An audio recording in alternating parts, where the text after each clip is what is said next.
offense and the defensive prowess of Putnam City. Yes, I agree, and it looks like we're getting ready to have the kickoff, and so let's get this thing started and have some fun tonight. 6A Division II District 1 standings. Piedmont, Stillwater, Putnam City, all 5-1. Choctaw won last night. They will finish fourth in the district with a record of 4-2. Southmore is 3-3, playing tonight against Stillwater. They will be in the playoffs next week, as will Northwest Classen, despite losing 72-0 last night to Choctaw. Northwest Classen is the number 6 team in the district, will go on the road to Muskogee. That's the first time in 57 years that the Knights have been in the postseason. As you see on your screen, Piedmont in the home or the road whites, Putnam City in the home blacks. And this one should be an outstanding football game tonight before what is a very large crowd, especially seated on the south side here of Putnam City Stadium, representing the Piedmont Wildcats. Piedmont, as I can remember, in the early 90s, a 2A school. They have exploded as a district, and again, they are now members of 6A Division II. Set to kick the football off is Noah Ward. He was the hero last week in the win over Stillwater. Putnam City won. They wanted the football, so the Pirates will try to get the early jump, and Ward with a little pooch kick to the near side. Pirates going to wave for the fair catch, and it is made by DJ Ackerson at around the 36-yard line. Surprised by that decision? Yeah, I kind of am, because you try to want to make the field a long drive field for them, and they actually set them up pretty nice right there on the 33. And I think if I was PCO, I'd be excited about this opportunity right here. It is at the 33-yard line, first down and 10, so I miscalled it by 3 yards. Opening drive of the night, and here comes C.J. Turnbull, who has proven all the doubters wrong, making the transition from 2A football to the highest level of football here in the Sooner State. He will operate on the near side hash, and he hands it off. It's going to be a sweep right and a tackle for a loss. As they went to Savion James, he had his feet cut out from underneath him, and it's going to be a loss of 3 back to the 30-yard line. Really good defense that time of the Wildcats. They stayed home on the reverse. Yeah, it's a really good job by them containing the edge there and staying home, and they weren't fooled at all. Loss of 3 on the first play of the night. Piedmont will run a 4-3-4 defense. Single set back. Turnbull's in the empty set. Now they're going to hand it off. That is Sloan behind right guard, and he is stonewalled, and he's going to lose another yard. Back to the 29 of that Wildcat defense up front is Poten, Harrington, Logan, along with Cruz and Callison, the front four. Yeah, Cruz did a great job getting penetration and made that tackle there. Cruz is a 6'3", 315-pound junior at nose guard. They start 2 seniors and 2 juniors up front. So 2 snaps and a loss of 4 yards. Turnbull in an empty set has 3 receivers to their side, 2 split to the short side of the field. From the 29-yard line, this drive started at the 33. Turnbull gets the snap back from Chase. He drops. Here comes the pressure. He's under duress. Now gets free of the pressure, and he's going to run. May have a chance at the first down. 40, angles left, and he's out of bounds into the Pirates sideline, and he looks like he's at the 44-yard line, and that would be enough for a Pirate first down. What about the athleticism there from C.J. Turnbull? Man, that was amazing. Both defensive ends got hold of him, and he wiggled out of it and then scrambled for a first down. That's what makes him unique. 15 yards on a 3rd and 14 conversion to the 44-yard line for Putnam City. That's a huge play here early. Turnbull, a quick throw on a little slip screen for Savion James, who turns upfield. He's hit at the 35, and as he goes down, a flag is thrown. And let's see what the first penalty flag of the evening is. Will it be against Putnam City? If so, it's going to back the Pirates up. Yeah, I think we had some movement, and they didn't get set. Yep, illegal shift. Good catch. Line of scrimmage back to the 39, so it's first down and 15. You know, other than that scramble there, Piedmont's done a really good job containing the PCO offensive system right now, so they need to get something going and find some rhythm. Talk about that defensive front for Piedmont, Ryan. How about that offensive front that averages from tackle to tackle for the Pirates nearly 300 pounds? First and 15, PCO at the 39-yard line, opening drive of the ballgame. First play to hand off to Sloan tonight. He cuts inside, and he squirts past the 40, back out to the 44, so he gets the penalty yardage back. And that was all Roderick Sloan because he was hemmed in and made a quick cut back inside the middle of the field to get 5. Second down and 10. Game is 2 minutes and 10 seconds old. Number 2, Piedmont. Number 4, Putnam City. Glad to have you along tonight on PCTV from Putnam City Stadium. 2 receivers right. One to the near side is Savion James. It's a pistol formation. The tight end is Thomas Stone. He is lined up to the right side of the formation. 6'2", 210 and a senior. Now Turnbull walks up behind the line of scrimmage, has to snap it with 3, hands it off to Sloan, makes a cut, and he runs right into Scott Logan, who twists him down at the 47-yard line, a gain of 3. And here we go, another third and fairly long conversion attempt upcoming for Putnam City. Yeah, I think since they called a run play there, I assume that they were planning on going for it anyway. You know, they're at midfield right now, so it looks like that's what the case is going to be. 3rd and 7 at the 47-yard line. They need to get to the 44-yard line of Piedmont to refresh the down marker. Game almost 3 minutes old. Putnam City with the first possession of the night. Wildcats trying to show a little bit of pressure. Now Turnbull is backing out of the play. Has 4 seconds, 3 seconds to snap it. He'll operate out of a pistol formation. He throws near side. James was open for a first down. He juggled it and dropped it. Nice pass. Very nice pass. He heard the footsteps of Gavin Mason, the Sam linebacker, and also Landon Davis, the free safety. Yeah, and that would have been for a first down, so now they are going to punt. Punter for Putnam City comes onto the field. That is Edgar Yanez, who has been a nice weapon in special teams this year. Yanez's strength, though, has not been punting, so he's averaging less than 35 yards a punt this season. He needs a good one here. And, again, there is no wind to be a factor tonight. Edgar stands in punt formation back at the 34. Good snap back, no pressure, and he gets a wobbly kickoff. It's a line drive return for the 21. Slips a tackle, running left 25, outside the numbers 30, 35, and punched down at the 41-yard line. That's Tatum Stallman, a 5'10", 181-pound junior who was out there as the Viper on defense that gets a nice return and sets the Wildcats' flexbone offense up in good starting field position. So I think, like we talked about to begin the game, I think the first down is really important for Putnam City's defense. So let's see what they come up with here on this first down and 10 play. See if they can keep them in long distance yardage. You're right. When you play a flexbone offense, that means they usually don't want to throw a lot. If you keep them behind the chains, the better the odds you have to stop them. From the 41, first handoff of the ball game goes to Brooks Backus, and he falls forward out to the 43-yard line. And again, that's going to be a really, really good matchup between that offensive line of the Wildcats, averaging 235, that defensive front led by Tripp Alexander, who made the stop. Yeah, it looks like they got a 5-man front tonight. That was a scheme decision earlier in the week to make sure they stop the run. 2 slots, single set back. Now they toss it to the running back coming to the near side. He is hit and dragged down. That is Knox Rollo on the carry, and that play was read perfectly by the Putnam City defense.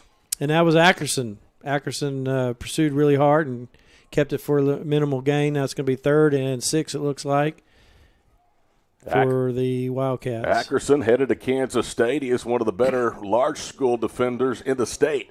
3rd and 6, Piedmont on the 45-yard line. They motion a man, that is Hainahair, to the far side. Now he's going to line back up as a slot to the near side. Backus is in the fullback position, and Rallo, who carried on that last play, is wing back left. Now they hand it off, and again it is Brooks Backus, and he has nowhere to go. Manages to get 3 to the 48-yard line. It's still going to be 4th down and 3. And let's see what Jeff Hall does, the veteran head coach at Piedmont, if he elects to go for it, facing 4th and 3. I think that was Buford that made the tackle, number 22, Deshaun Buford. Did a great job containing his gap and made a great play on that linebacking 3rd down. core, Ryan, so good for Putnam City. Ackerson, Matoya, and Buford. Wildcats will go for it, 4th down and 3 at the 48. This is a big play.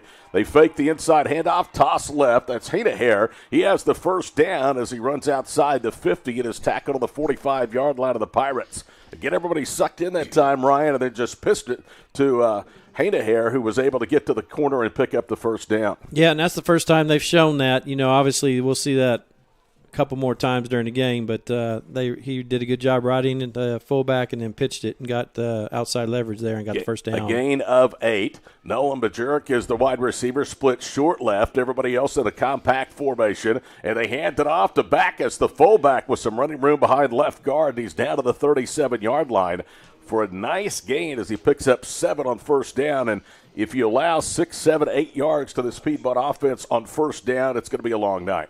Yeah, it really is.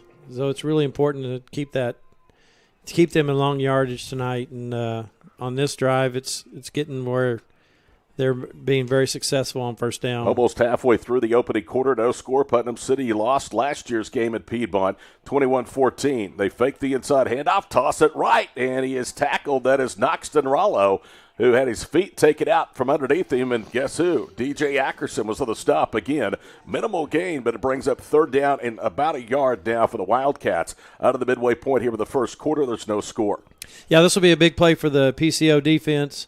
The Pirates need to make a stop here and keep the momentum on their side. You'd love to get them in a loss here because this is certainly 4-down territory. They went for it back on 4th and 3 at their own 48. Motion man on the near side, hand off to the fullback, Backus. First down as he blasts across the 32 and down to the 31-yard line. Yeah, they're relying heavily on Backus, aren't they?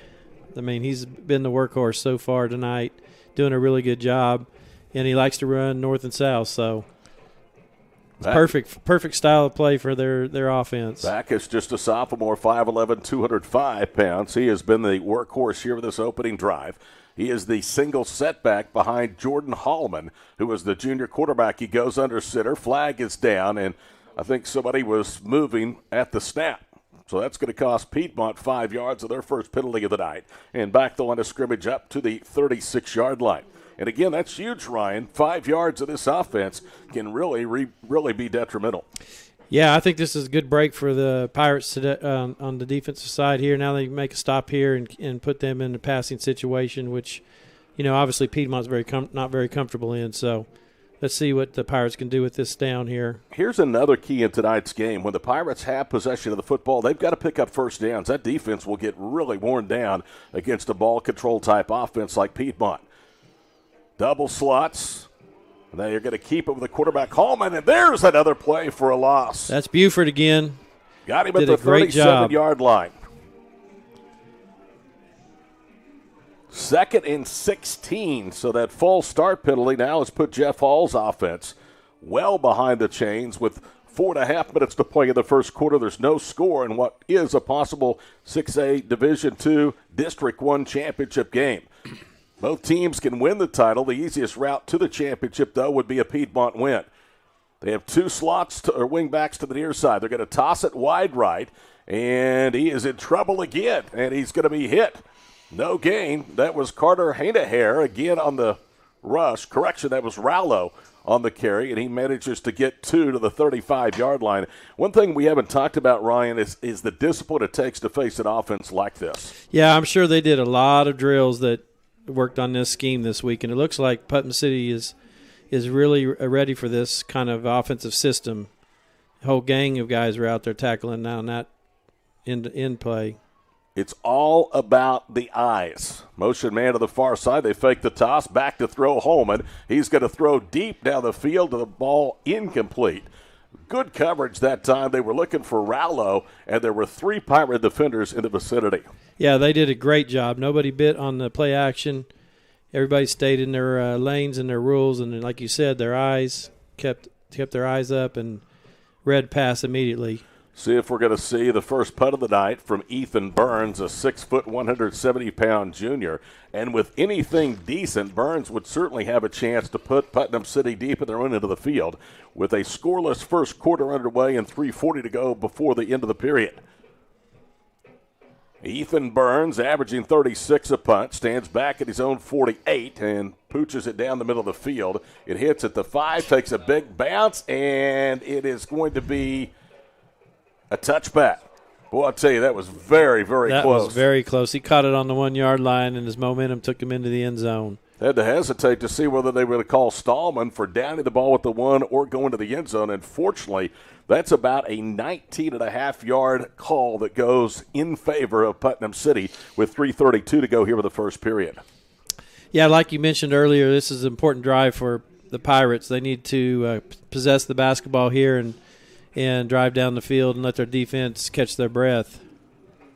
First down and 10, Putnam City, 3:32 to go here with the first period. He's Ryan Wagner. I'm Todd Miller, along with the PCTV crew. We're glad to be with you on Week 10 of the high school football season. Where is this year already gone? Turnbull fakes the handoff. He's going to run himself off the right end, falls forward for a yard of the 21. There is just nothing doing against that four-man defensive front for the Wildcats. Yeah, the Wildcats are controlling the line of scrimmage right now. So it'll be interesting. You know, this happened last week against Southmore for PCO, and then they figured it out, made some adjustments. So I'm hoping that the Pirates line will start dominating. 3:04 to play. Running clock here with the first quarter. No score. Pistol formation. Sloan behind Turnbull. Line of scrimmage at the 21-yard line. Thomas Stone is the tight end, lined up to the near side. They have two receivers split short right. One to the near side is Savion James. Play clock down to 3 again. They hand it off to Sloan up the middle, and he is twisted down at the 24, a gain of 3, 3rd and 6. And they just continue to pound the middle of that Piedmont defense.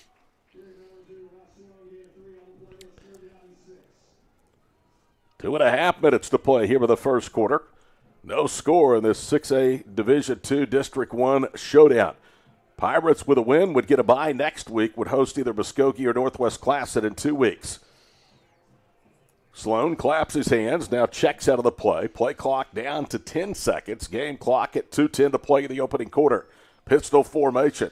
Turnbull gets the exchange, drops to the 13, throws over the middle. The pass was high, but it's caught. That's Sean Jones III for a first down, and he's dropped immediately just shy of Putnam City's 40-yard line. Yeah, the offensive line did a really good job, created a nice clean pocket for Turnbull, and he fired away for a first down. Gain of 15, another third down conversion for the Pirates. They are now 2 of 3 against this Wildcat defense on third down. 1:45 to go here in the first quarter. That is first down number 2 for Putnam City in their second offensive possession of the night. Wide receiver split left and right out of the pistol. Turnbull to throw for the 30. Here comes the pressure. He steps up, throws on the run across the way. The pass is high, incomplete. This time Jones again the intended target. Let it go through his hands, incomplete. It'll stop the clock with 1:38 to go and bring up 2nd and 10. Yeah, Turnbull did a really good job stepping up into the pocket, and again he threw another strike. He's throwing the ball really well tonight. He hasn't, with the exception of the previous throw that went for 15 and a first down, Ryan, he has not had a clean pocket really in his early passing attempts in which to survey the field. 0 backfield, 4 receivers to the near side, single receiver wide right. Second down and 10, Putnam City at their own 39. And it is actually Sloan, now the Wildcat, that's going to keep it. And Roderick Sloan gets to the 45, a gain of 6. And that's a very good gain on 2nd and long, bringing up 3rd and short with 1:19 to play in a scoreless first quarter.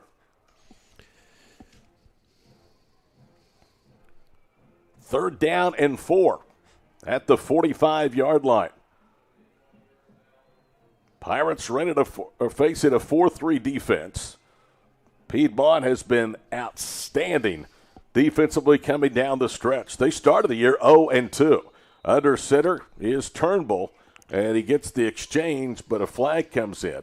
And let's see what the call is. I think it's illegal procedure. No, it's offside. Somebody was lined up in the neutral zone for the Pirates. So that all but negates the run by Sloan of the previous play and brings up 3rd down and 9. Well, it'll be important for the offensive line to continue to keep a clean pocket. You know, Turnbull is throwing the ball really well tonight, so he on this 3rd down and long, he'll need that to have some time to let his receivers run their routes. 3rd down and 9, the ball just resting short of the 40-yard line. Piedmont with their Putnam City with their second offensive possession of the night. We're under a minute to go here with the first quarter. No score. Pistol formation, 3 receivers wide right, single receiver to the near side. Back to throw, Turnbull, a clean pocket. He's going to float one up near side. He's got James, and James makes the catch, and then it's stripped out of his hands, incomplete. He was headed for pay dirt, and Noxton Rollo, who was beaten in coverage, stayed close enough, Ryan, to him to be able to knock the ball out as he was about to take it to the end zone. Yeah, that was an amazing throw for about 45 yards. Receiver actually caught it, and then Rollo knocked it out of his hands and made a great defensive play there. Piedmont's had some really big plays defensively this year, especially last week in the win over Stillwater, but that might have been the biggest play they've had for a long time because they kept that from being a 7-0 game. Here is Yanez to punt back at his own 27, and a wobbly spinning kick to the near side, hits at the 30. It does take a Pirate bounce inside the 25, inside the 20, and it's going to roll dead at the 14-yard line. How about that? A 47-yard Yanez punt, and now Piedmont will have poor starting field position, Ryan, for their second possession of the quarter. No score with 20 seconds remaining. Yeah, I think the defense is really excited about that change of leverage on the field here. Starting at the 14-yard line, a lot of green grass in front of them to make to get a score. So I think the Putnam City defense has got an advantage right here. Jordan Hallman under center. They send a wing back in motion. They hand it straight ahead. That's Backus. He was hit, falls forward. He's going to pick up 3 to the 17, and that'll be the final play here of the first quarter. Nothing decided of this district matchup from Putnam City Stadium. Number 2 and number 4 are scoreless, and this is Putnam City Pirate football on PC TV.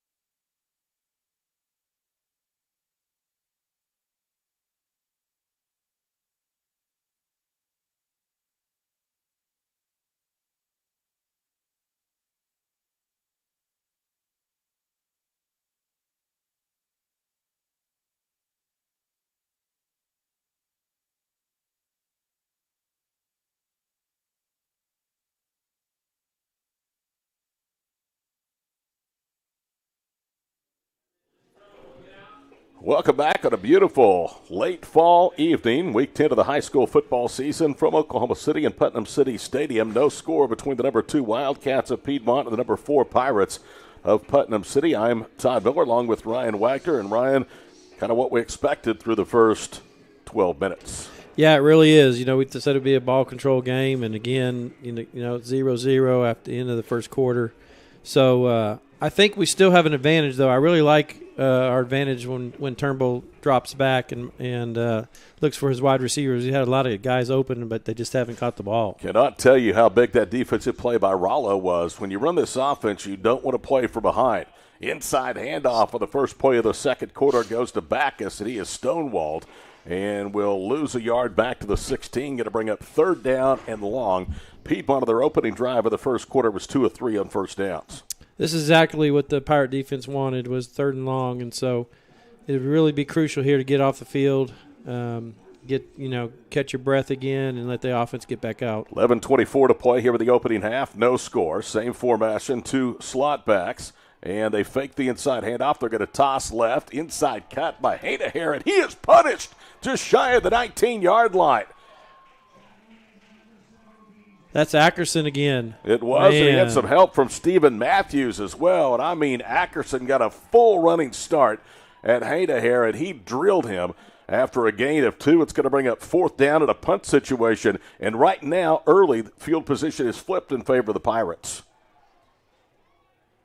We need a big punt here from Ethan Burns. He's going to stand inside his 10, back at his 5-yard line.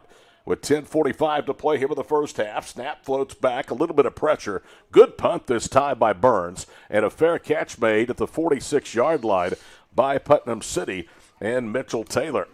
So just 54 yards away for the lead is Willis Alexander's ball club with 10:43 to play here with the opening quarter.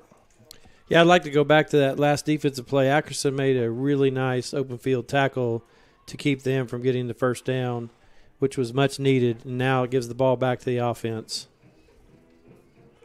38-yard punt. Line of scrimmage at the 37-yard line.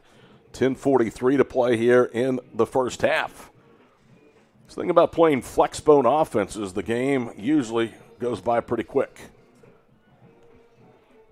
Turnbull is the lone back in the backfield. It's an empty backfield, 2x2 stacked both ways. Here comes the pressure. He rolls away and he's sacked. Pressure got home that time, and Easton Callison, the junior at quick defensive end, gets him for a loss back to the 35-yard line. That is going to be a loss of 12 yards. Yeah, I think there was a misassignment there on the offensive line because he came in untouched, and Turnbull really had nowhere to go. So a big play turned in by the Wildcat defense on the first snap after Putnam City gained good field position off the punt from Ethan Burns.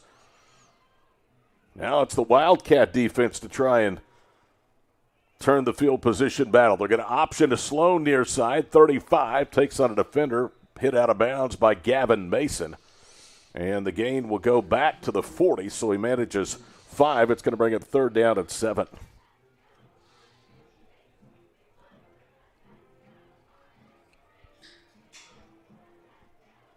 Try 3rd down and 17 at the 40-yard line. 10 minutes to play here with the opening half.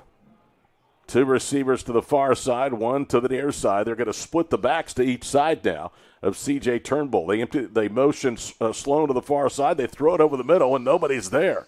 Incomplete. They were looking for Savion James, but there were 2 linemen that was well out in front of that play. Yeah, I think they're looking to set up a middle screen there, and the Wildcats' defense came in so quick, Turnbull didn't have enough time to let it develop.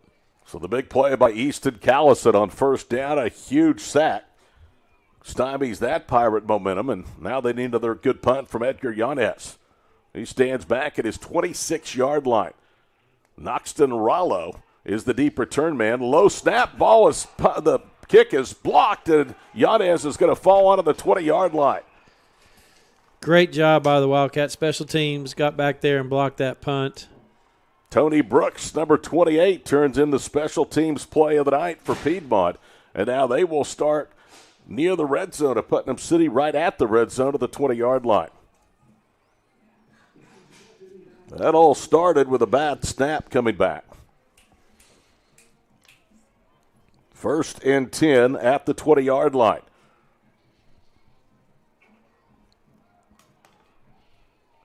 Brooks came through the line of scrimmage unblocked. So it was a pretty easy play.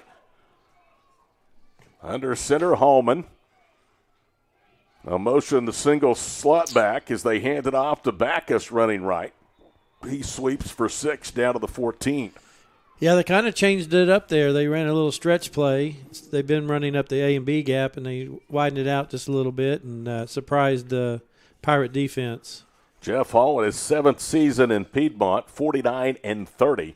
He previously had been a head coach at Maysville and at Lexington. A combined 9 years at those 2 stops. Was the assistant head coach and the offensive coordinator, and brought the flexbone to UConn in 2017-2018. 2nd down and 4. Now again they hand it off to Backus, who dives down, and he has a 1st down at the 10. Yeah, that's exactly the same play. So they ran the same play back-to-back, and it looks like it's close to a 1st down, or is it? It is a first down. Yeah. 1st and goal to go right at the 10-yard line. 9 minutes to play here with the first half. A block punt has set Piedmont up in prime field position as they try to grab the first lead of the night. Noxton Rollo is slot back right. Hana Hare slot back left. And before they snap the football, we get a flag, and that's going to cost Piedmont 5 yards on a false start. So it'll be 1st and goal to go now from the 15 as they back up. 2nd penalty accepted for 10 yards tonight against Piedmont. 8:49 to play here with the first half. Todd Miller, Ryan Wagner, and the PC TV crew with you. Good to be home. Pirates had the benefit of the final 2 games here in Putnam City after playing 5 of their first 8 games away from home. 2nd and goal to go. Hallman under center. Everybody in a compacted format. Now they Toss it left. Haynahair with the block gets to the 10, cuts right to the 5, and he is ridden into the end zone for a touchdown. Are they going to spot it at the 1 yard line? Yeah, it looks like he came down at the 1 yard line.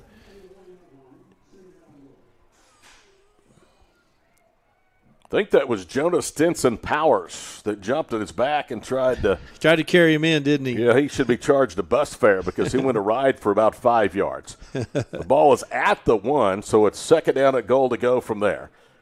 7:54 to play here in the first half. Wildcats about to take the first lead of the night. Wide receiver to the far side.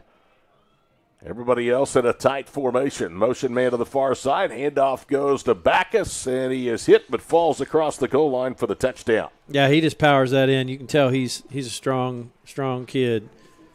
Got hit before he crossed the goal line and carried the Pirates in to the end zone. 205 pounds and just an underclassman, Ryan, but this guy plays much, much bigger than he really is. Yeah, you wouldn't know it. Here's Noah Ward on for the extra point to make it 7-0 Wildcats. All this taking place at the east end of the stadium. Good snap back. Ball is down. Ward's kick is in the air, and it is good. So we'll take a break. 7:48 to play, first half. Piedmont strikes first, 7-0 Wildcats on PC TV.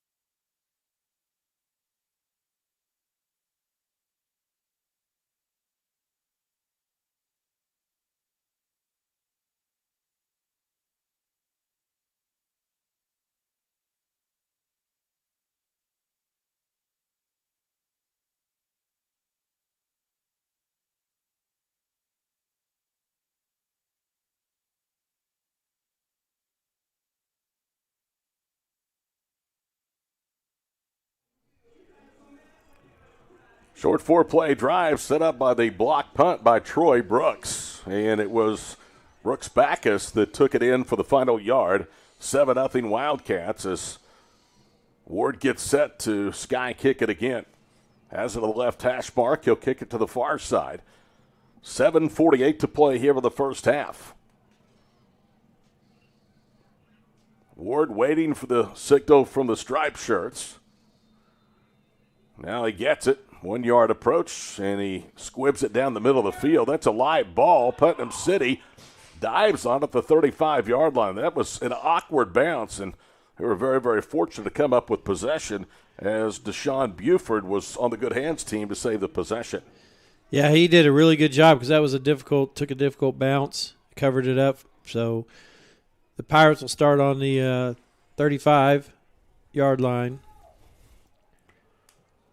Need to get a score here. First down and 10. 7-0 Wildcats as we approach the midway point here with the second quarter. Piedmont wins the district. Stillwater would be second if the Wildcats win here tonight. Putnam City would finish third, Choctaw fourth. Empty backfield out of the Wildcat. It is Roderick Sloan, and he tiptoes his way to the 38 for a gain of 3. Out of bounds, so the clock stops with 7:42 to play before the break. Sloan is the leading rusher this season. He also has the most total touchdowns of 11. Coming in, Roderick Sloan, the senior, is averaging just under 72 yards per carry. Second down and 7 at the 38. Piedmont jumps, and Turnbull points at him, and here comes the flags.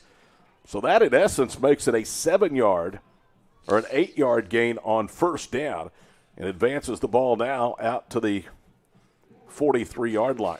Yeah, that's a really good job by the Pirate coaching staff.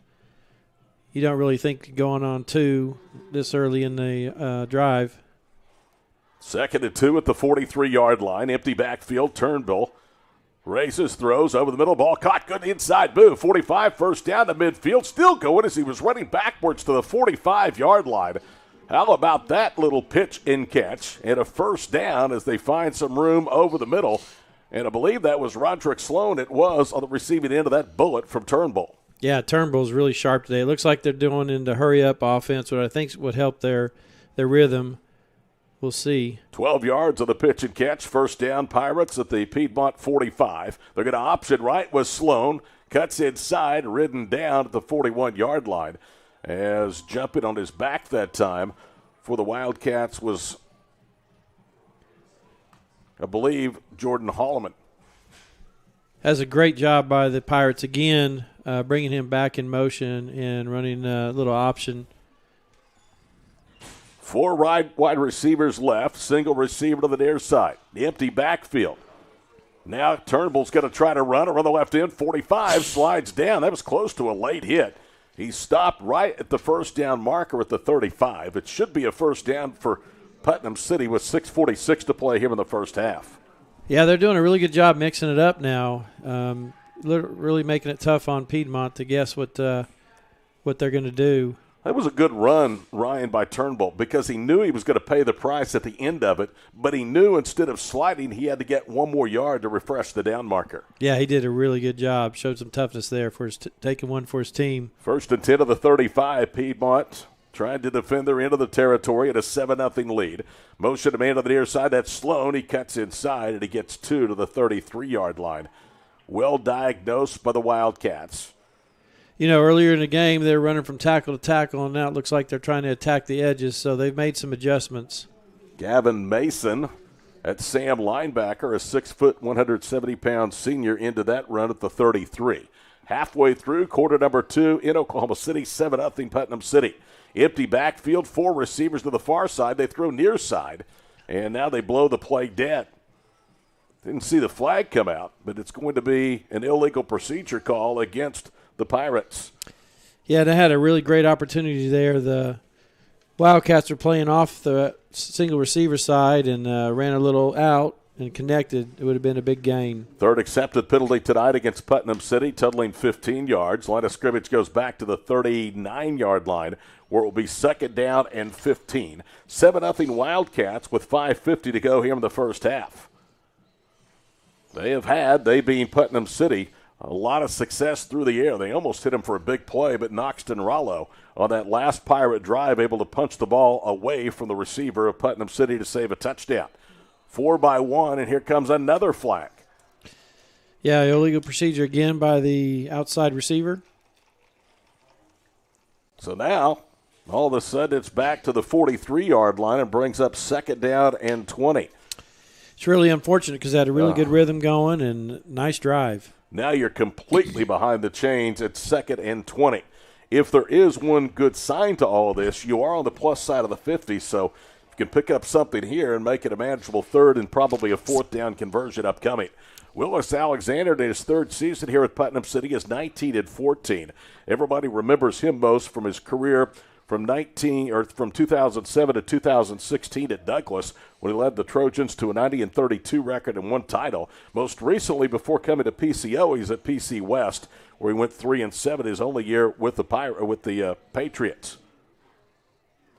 Here's the scenario. Next week, if Putnam City loses, they would get Putnam City North here at home.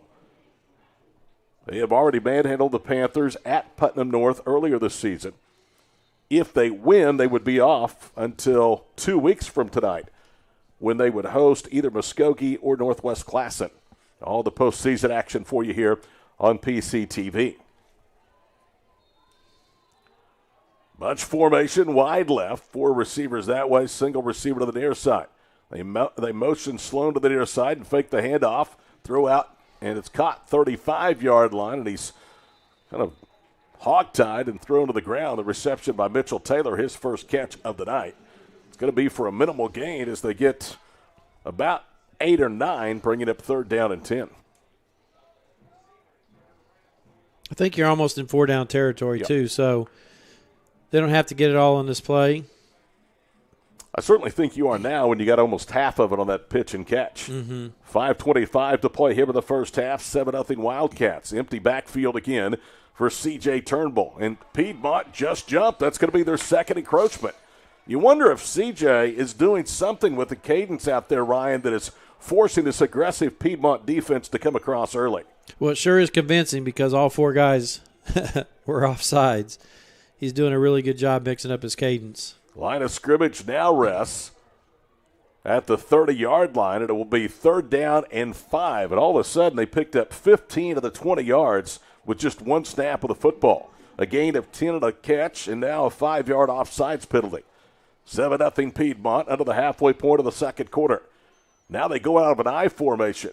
Inside handoff and a little bit of running room, not much to the 26. He's going to be short. Buford trying to weave his way to the first down marker is going to be about 1.5 yards short. I think this is a no decision for Willis Alexander and his staff. Yeah, surely he's going to go for it with Piedmont controlling the game with their long drives. So this is an opportunity for us to continue to have a chance to get a score here. Buford with his hand on the turf at the fullback. Under center is Turnbull. CJ's going to try to run for it. He needs a push. And that second surge and line push, I think, got him to the 25 where he needs to go for the first down. Yeah, it looks like the side judge is going to mark it enough for a first down. Did you not think initially they may have stopped him just short? Oh, absolutely. He was. And then the back, did the tush push. Helped out a little bit. Nice drive working here for Putnam City. This will be the 9th play of the drive. Started back at their 35. They're now at the 25-yard line of Piedmont. 4:42 to play here in the first half. 7-0 Wildcats. They'll go with that I formation. They have 2 tight ends to the near side. Buford is the fullback. Deep give goes to the running back. That Sloan skips free of a tackle at the 10 to the 5. He is out of bounds at the 1-yard line, but it may be coming back as there were flags behind the run of Roderick Sloan at about the 16-yard line. I think it's gonna stick because I saw him get face mask. Okay. There's a defensive face mask is what I think the call is going to be. It stands. It's the longest play of the night for the Pirates, 24 yards. The run down to the 1-yard line of Piedmont. And there's somebody down on the play too. Wildcat that is out of bounds, laying on his back near the pylon. That might have been the one that made the tackle to save the touchdown. So an injury time out of the field, 4:27 to play here in the first half. Putnam City a yard away for the equalizer. 7-0 Piedmont on PCTV.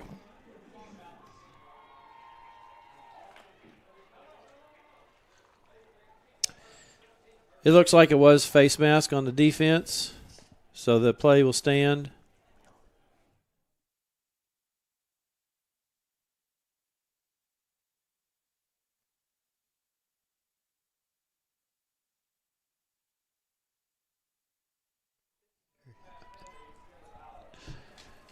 You may or may not heard, but Ryan was right. It's a face mask, and the ball now is at the 1-yard line as the Pirates declined the play. Noxton Rollo, who's one of their slot backs, was actually the injured Wildcat, and you might be able to see he is still not quite off the field. He's walking with a little bit of assistance, not much.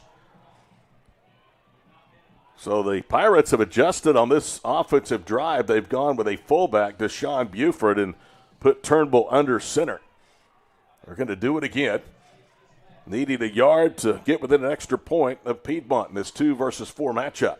Turnbull's going to try to run for it. He does. Goes behind left guard Christian Rhodes. Touchdown, Pirates.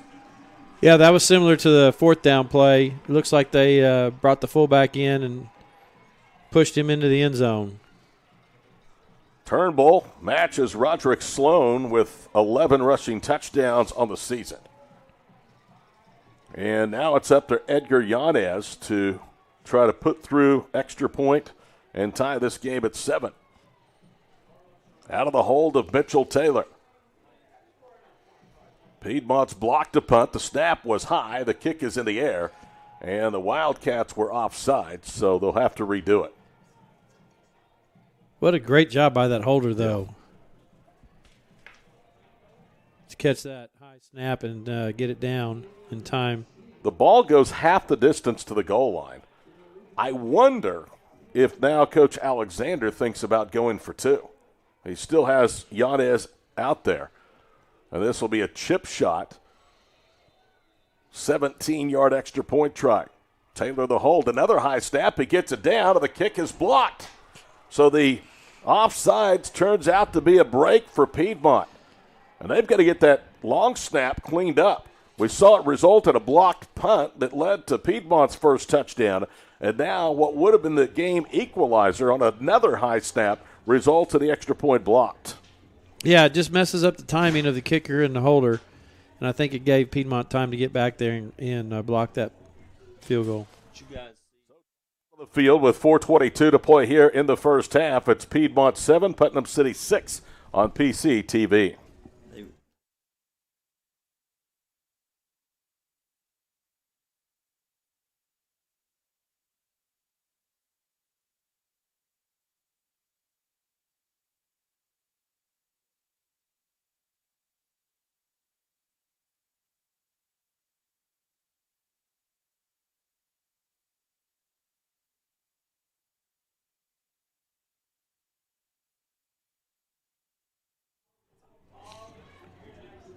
Todd Miller, Ryan Wagner, the crew here with you with 4:22 to play.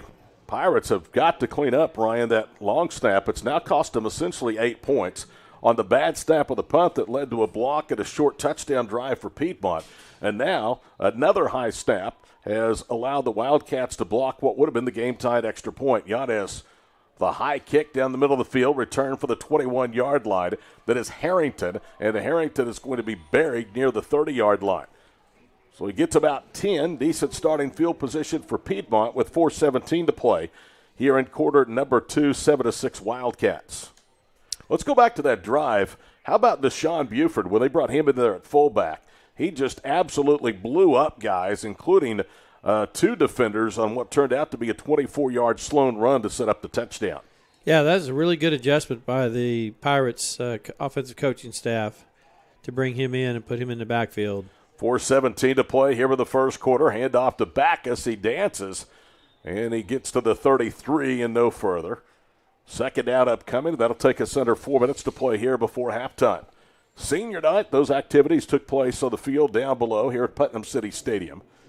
It is not the final home game, but it's the final home regular season game of the year for the Pirates. Yeah, I think this drive is really important for the Pirates to get back in that locker room 7-6, and they'll get the ball to start the second half. I agree with you because they've got a lot of momentum offensively. 2nd and 7, fake handoff. They toss it left to the near side is Herrenhair, and he is going to be dragged out of bounds at the 42-yard line. A flag comes down about 5 yards behind the play at the 38. There's a Pirate that is down, and he was writhing a little bit into pain. Now he gets up, and I believe that's Stinson Powers it is for Putnam City that's a little gimpy. Yeah, it looks like face. Oh. No, it's blocking to the back. Ooh. I also saw a face mask. So we're fortunate there. Very fortunate. It would have been 3rd down and short. Instead, it's going to be 2nd down and long for the Wildcats. Right now, the ball rests at the 43-yard line. And that would have been on that last play good enough for a Wildcat first down.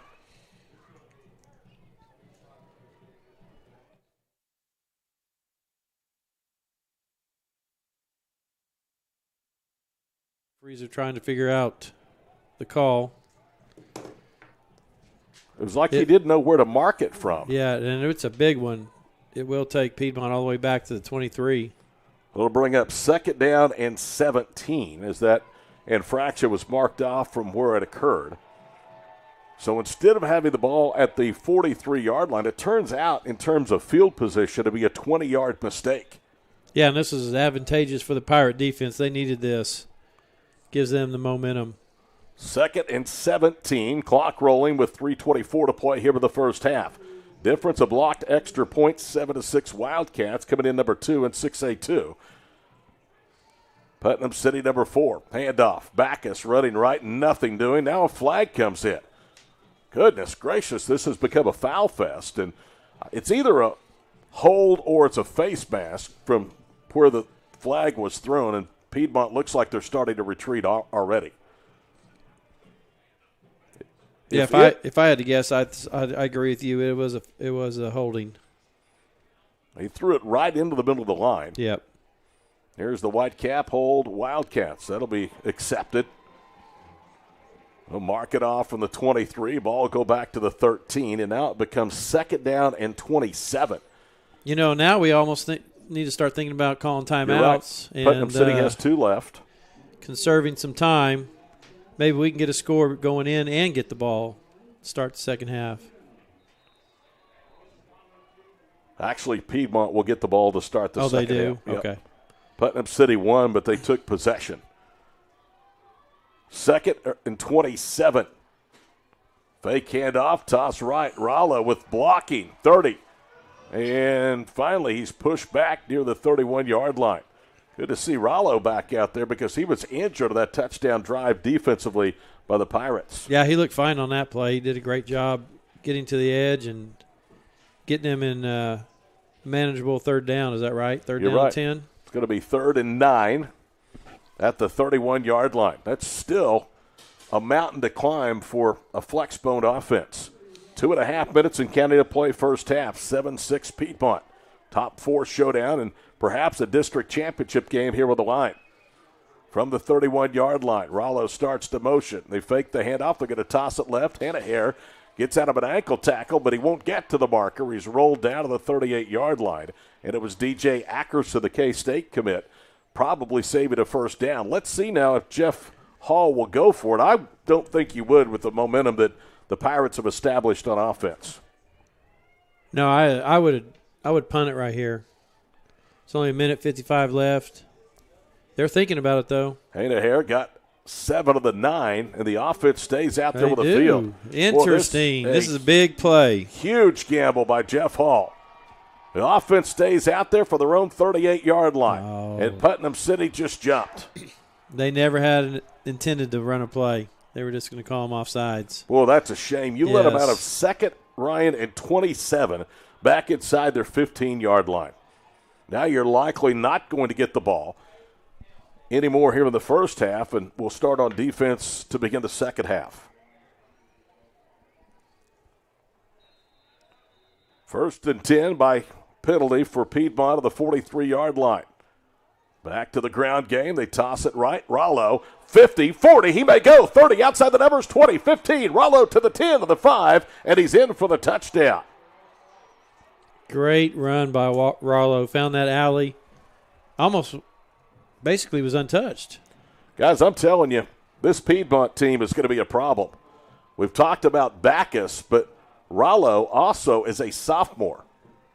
They have a bunch of guys coming back, and they already beaten the number 1 team in the state. They've already played well against Choctaw, who is the defending class champions. And now to make it an 8-point game is Noah Ward. 57 yards for pay dirt for Noxton Rollo. Well, that guy got some speed, too, when he got out of the edge. Yeah, nobody touched him. Snap is down. Extra point is blocked. That's huge. That is huge. Shoot it in for the near side. Jonas Stinson Powers to block the extra point. And now the lead is just 7. 13-6 Wildcats. We're going to keep it right here, Ryan. 1:24 to play. And you have 2 timeouts at your dispersal.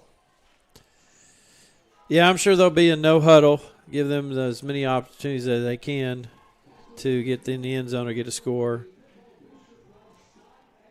Great job by Piedmont getting out of that long third down situation. Stillwater cheering hard for the Pirates tonight. But right now, Piedmont halfway home to a district championship, leading 13-6. The new district for next year, Deer Creek comes down from 6A1. Bishop McGinnis comes up from 5A. They'll be joined by Choctaw, Lawton Ike, Lawton, Putnam City North, and U.S. Grant. That is about as tough of a road as it will get for a Pirates team that is going to have a different look next year after losing a ton of seniors.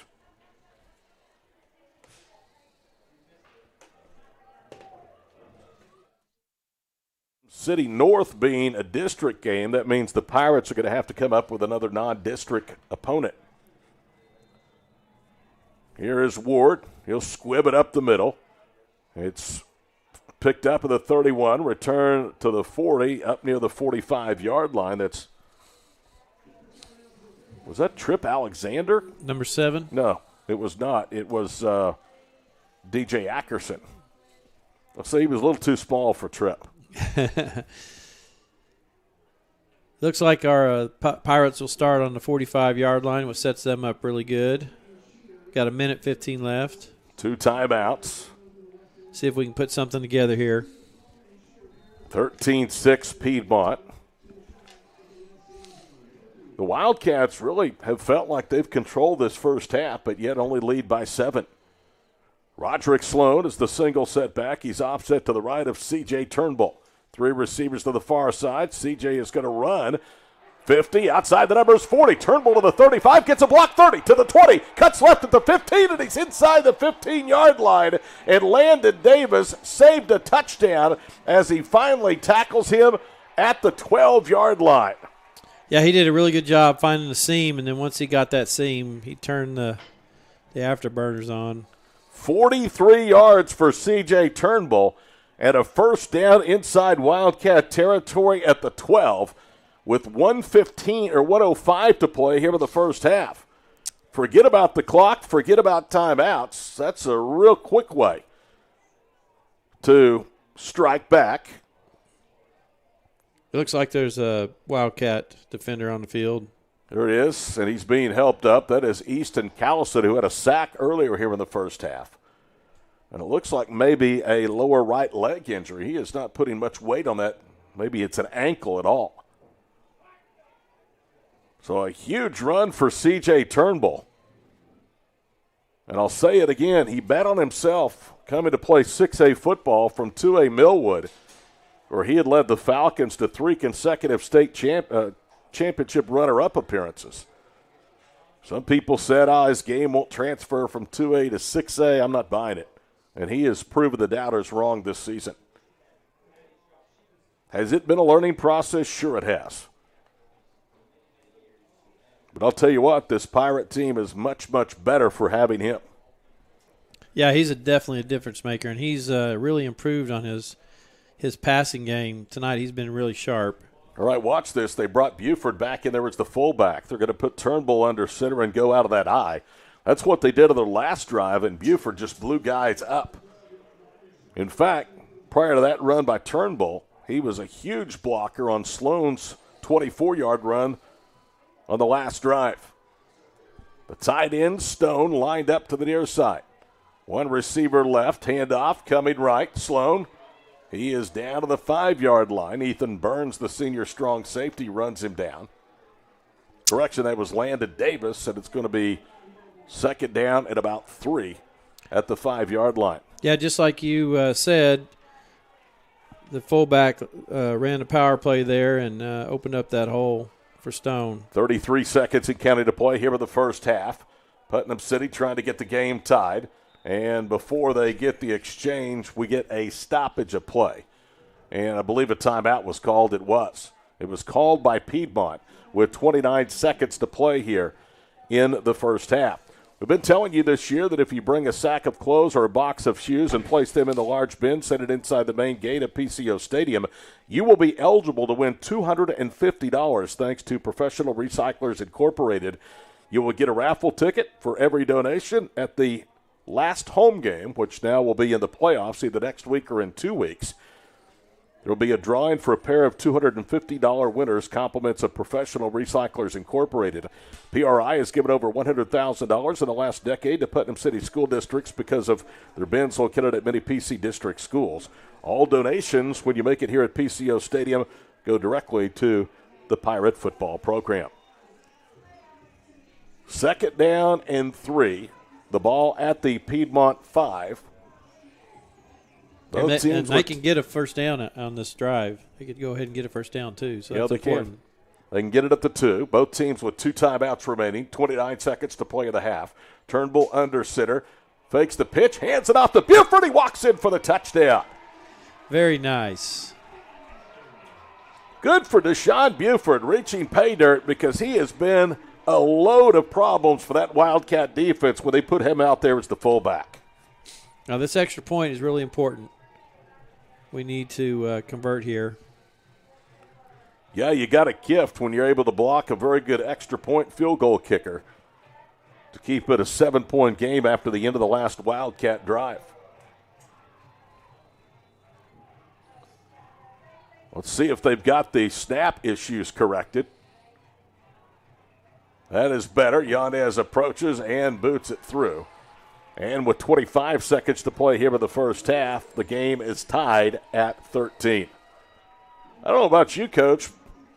These games are fun, especially when you're up here and not on the sidelines like you are in basketball. That is true.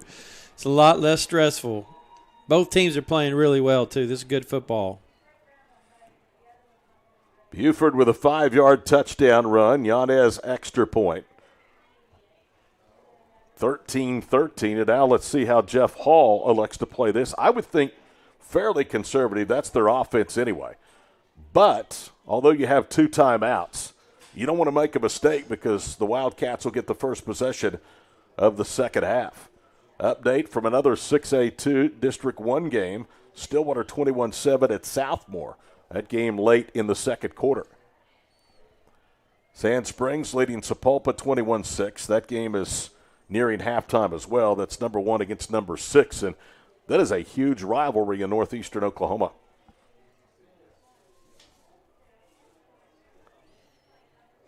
Pirates are going to kick it away. Looks like Leroy Lalong, 35, is the one that is going to do the honors. Both teams already lined up, waiting for the official signal. Now they give him the indication. And he skies it to the near side. It's going to be returned for the 27-yard line. Again, it's Rollo. Rollo's in trouble. Backwards he goes inside the 20. Ball came out. It's scooped up by the Pirates, and they have it inside the 10-yard line. Holy Toledo! They made the mistake. Rollo was trying to get free from 3 defenders. He coughed the ball up. It is scooped up and returned to the 7-yard line.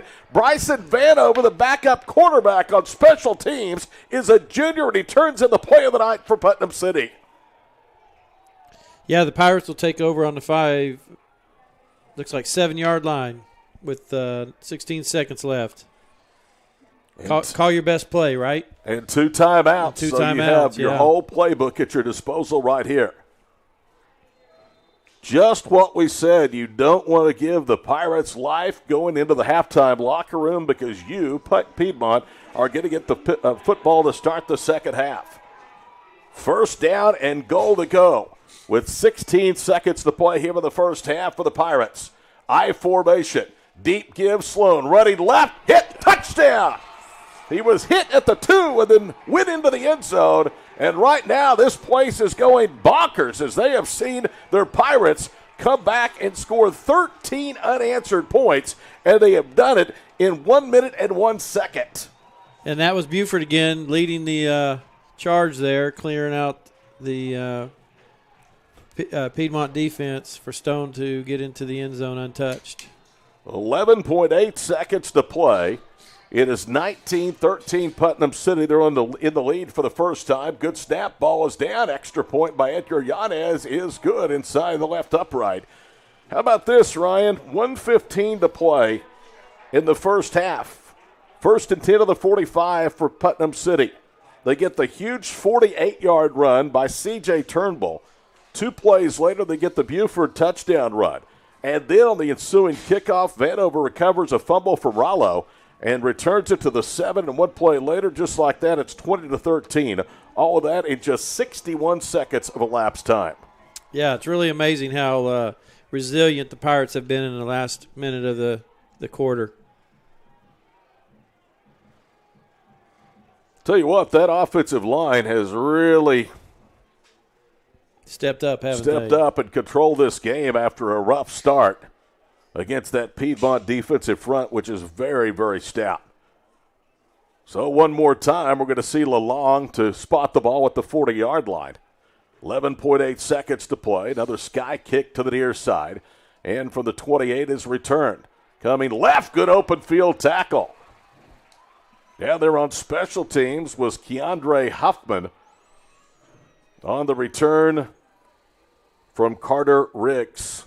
Excuse me, that's Stallman. 1st and 10 at the 35-yard line for Piedmont. I'm telling you, if you are Jeff Hall, you are falling to the football and getting the heck to the locker room. This game has completely changed. From the 35-yard line, under center is Hallman. They're going to toss it wide right. Rollo 40, 45, and he's tripped up at the 46 or 7-yard line, and that'll be the final play of the first half.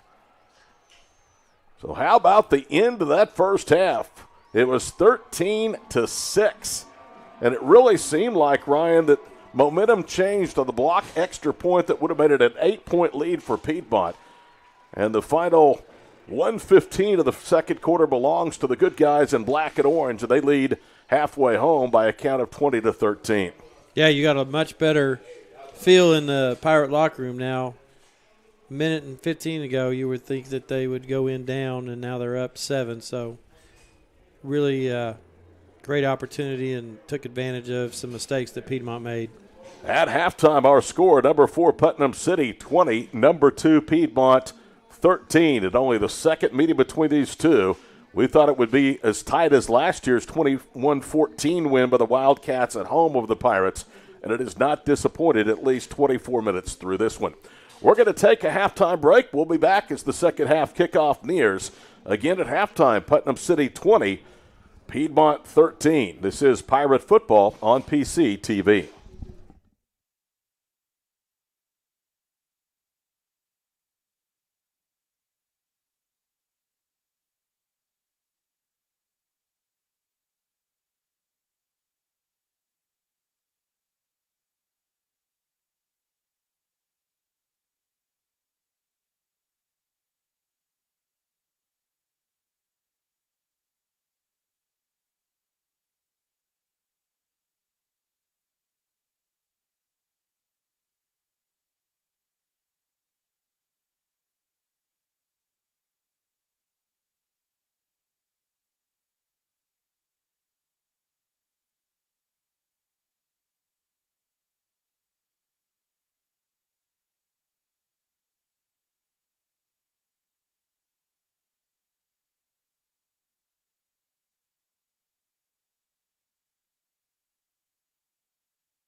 Hi again, everybody, and welcome back here to Putnam City Stadium. Halftime festivities are winding down, and the start of the second half is upon us.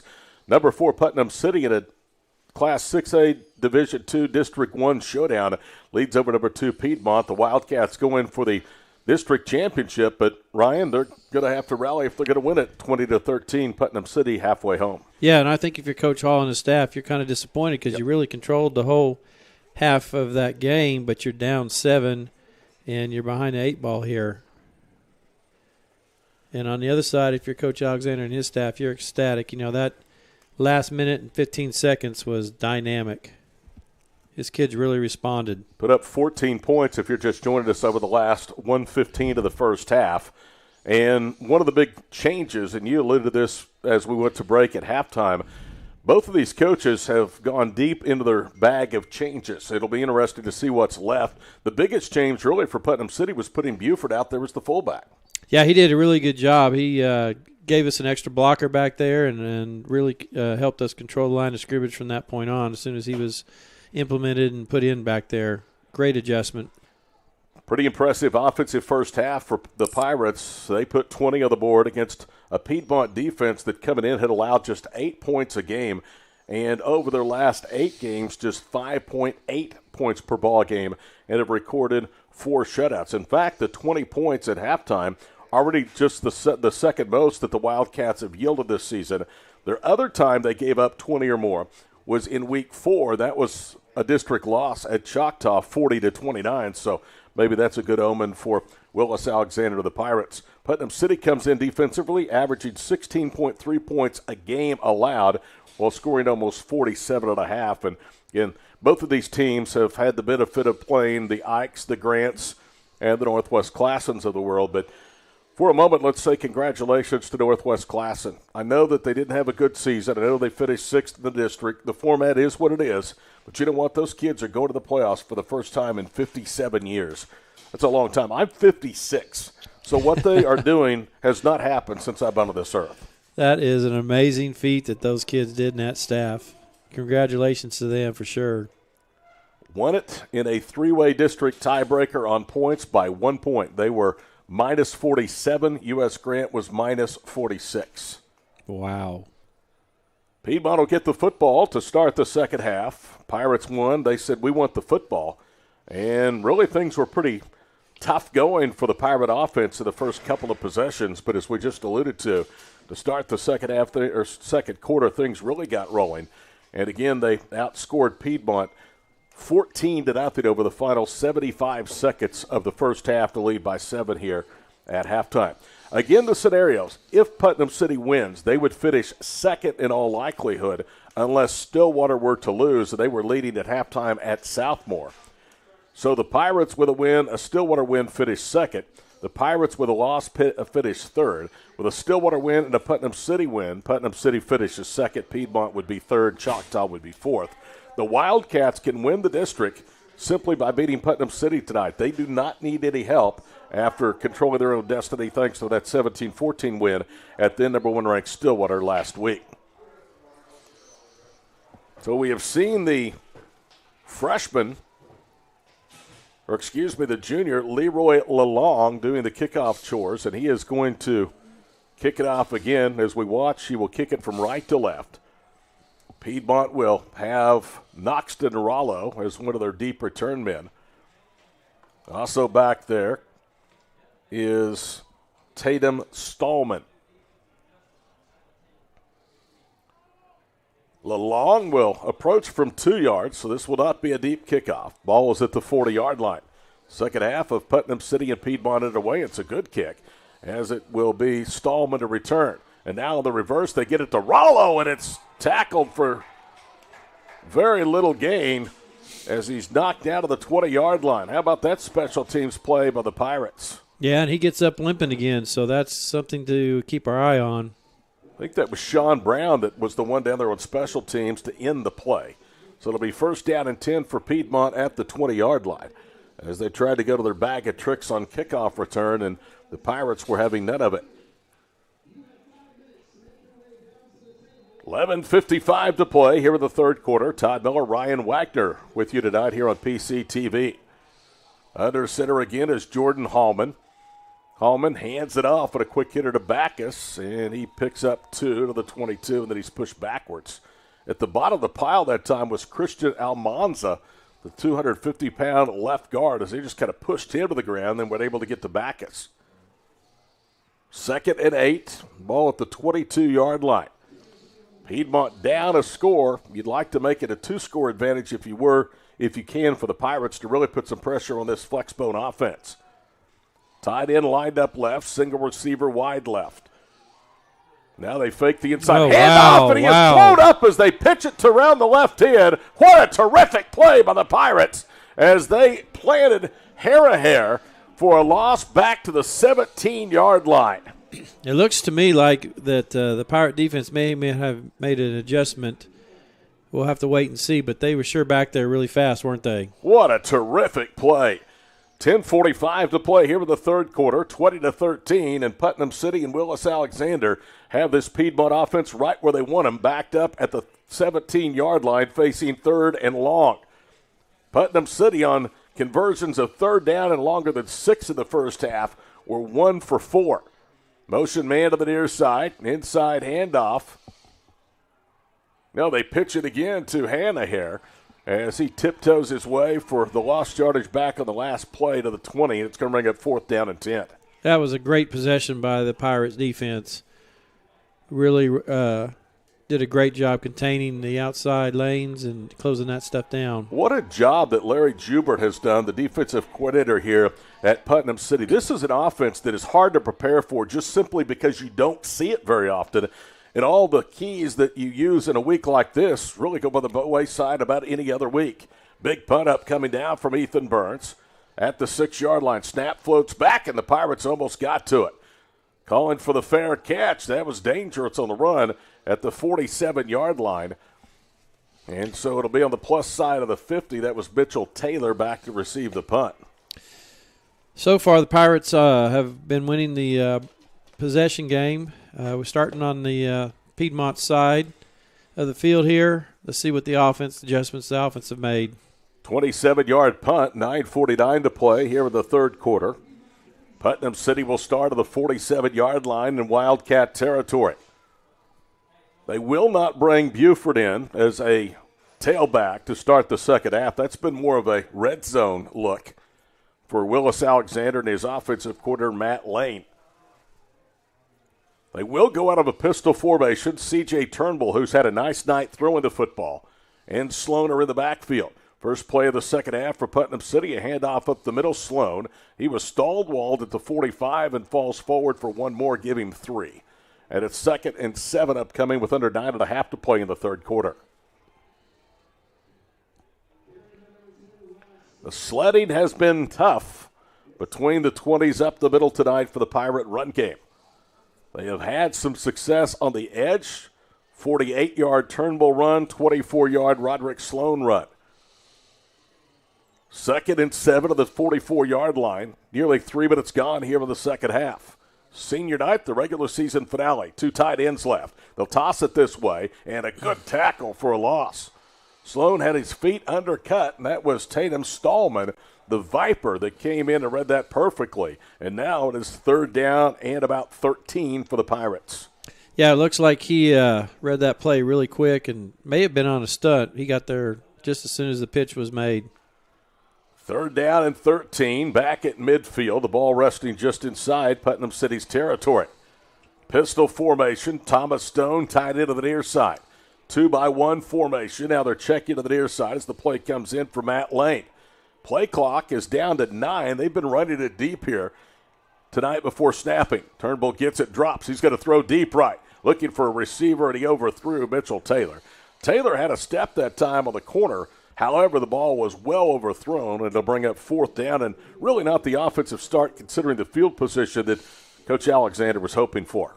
Yeah, and that was the first time I saw Turnbull kind of just not put enough air under the ball there for his receiver.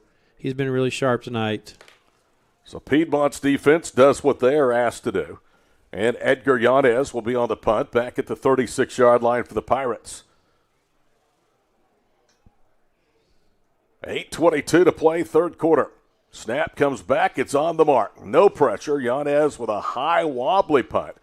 And this is going to hit at the 23, bounce straight up in the air. Now takes a little bit of a Piedmont bounce and is down at the 25. So only a 25-yard Yanez punt. Still pretty good defensive field position, though, upcoming for the Pirates, who are protected a 20-13 lead almost 4 minutes into the third quarter.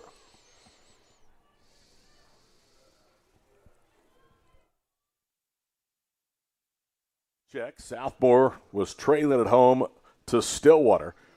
Last night in the district, Choctaw blanked Northwest Classen 72-0. Lawton Ike came from 2 scores down to beat U.S. Grant 21-20 and get their first win of the season. Handoff left to Brooks Backus, and he has a good run out to the 33-yard line, a gain of 8. It's been their longest run in about 3 offensive series on first down. There's an injured Wildcat down at the 33. They've had some injury problems here tonight. Yeah, there's been a lot of kids getting banged up. Well, it actually looks like it's a Piedmont kid. Looks like it's Backus. It is. Backus comes off the field. So let's see what they do here without the services of their sophomore fullback for at least one play. 2nd down and 2. Line of scrimmage at the 33-yard line. We dip under 8 minutes to play here in the third quarter, 20-13 Putnam City. Number 4 team leading the number 1 team of the state. 2 wing backs, and now it's Brody Williams, the fullback. They're going to toss it right, and that is Noxton Rolo, who gets the first down to the 39, and then, well, he was punished as he was driven backwards that time by Deshaun Buford. Yeah, I really liked how the Pirates are tackling tonight. When they get to the ball, they really punish the runner. When you play this type of offense, you have to know your keys. You have to have your eyes at all times on the ball. And you have to finish defensive plays. And as Ryan just told you, Putnam City's done a good job of that tonight. 1st and 10 officially at the 39-yard line. Back out there is Backus. They're going to toss it left. That's actually Herrenhair. And the fullback gets across midfield, running backwards. Finally is tackled to the 46-yard line of the Pirates. Yeah, gain of 15. Yeah, like I said, they were tackling well on that play. They had a lot of guys at the point of attack, but didn't bring him down.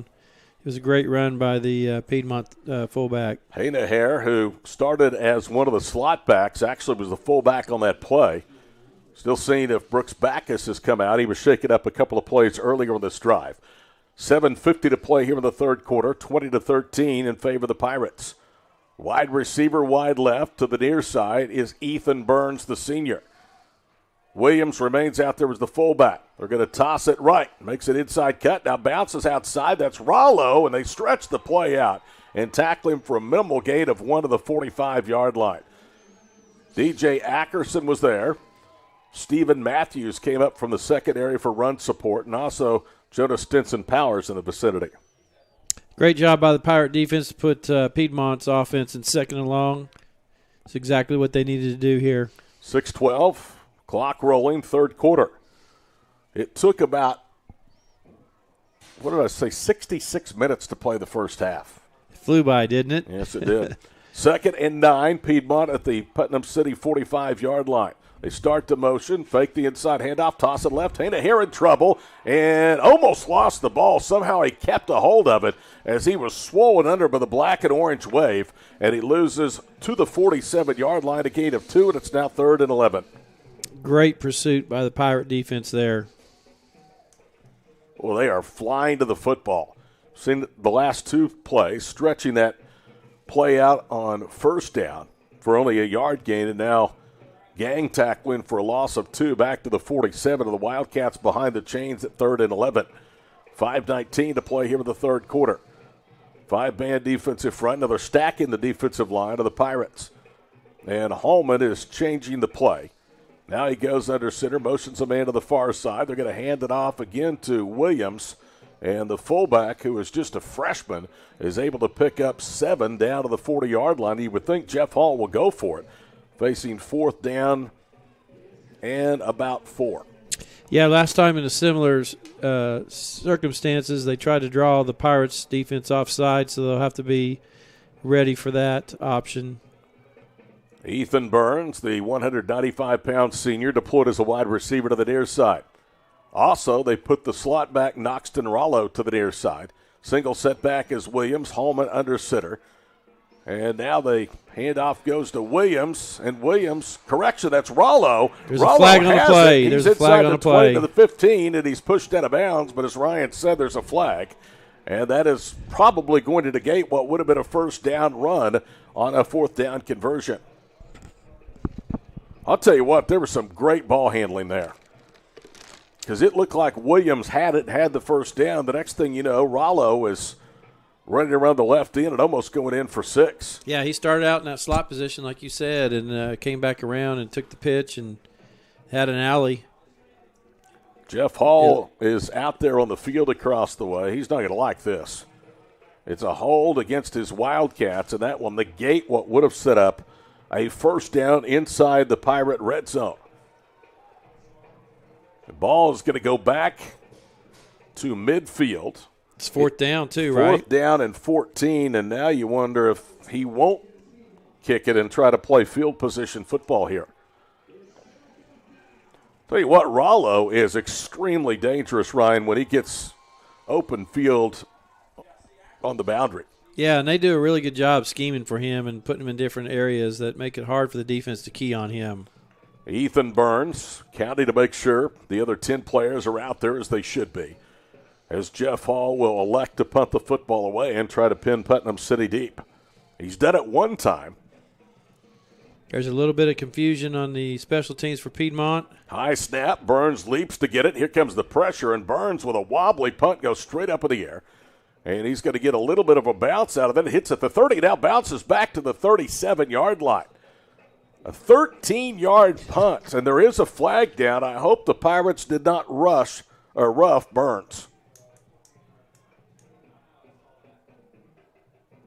Illegal shift the call, and that is against Piedmont. I would think they would decline and take very good starting field position near the 37 or 38-yard line. Yeah, again, like I said, they didn't have the right personnel in there, and it looked a little bit confused, and it ended up being an illegal procedure there.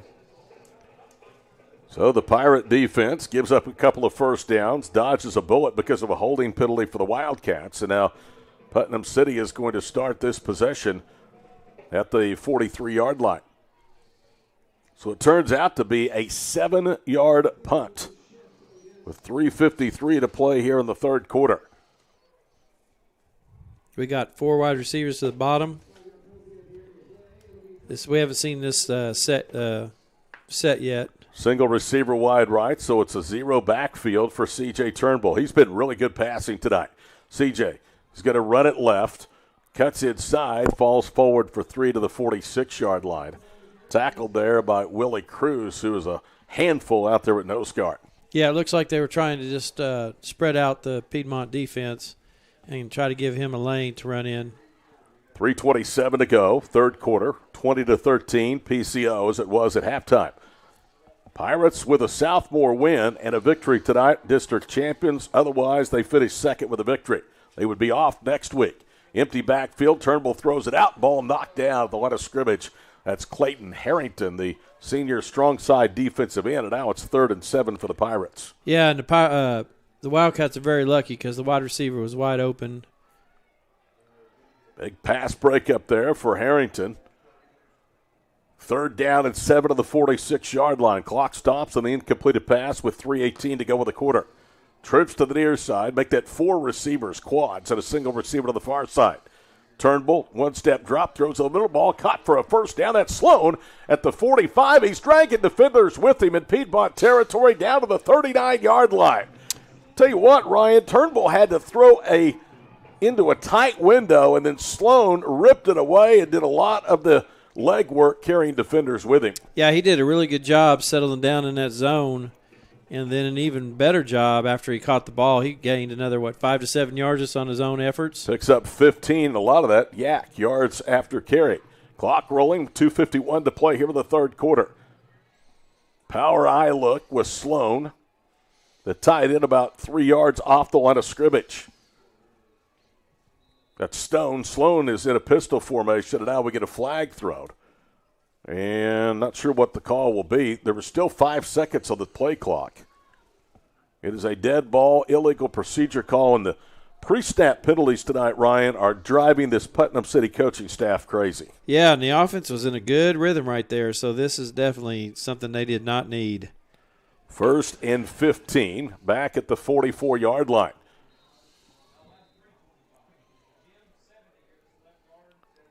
Two receivers to the far side. Christian Rhodes, I believe, was the one that moved. He is the left guard for the Pirates. Stone lined up 3 yards off the line of scrimmage as a tight end. Handoff goes to Sloan, and Roderick is able to fall forward for a yard to the 43. Again on the tackle was Willie Cruz for the Wildcats, and that snap will take us under 2 minutes to play in the third. Yeah, that's a really conservative call there. They must have seen something upstairs to make that call there. Either that or they're setting them up for a big play. Let's hope, right? 2nd and 14 to the 43-yard line. 1:57 to play, clock rolling, third quarter.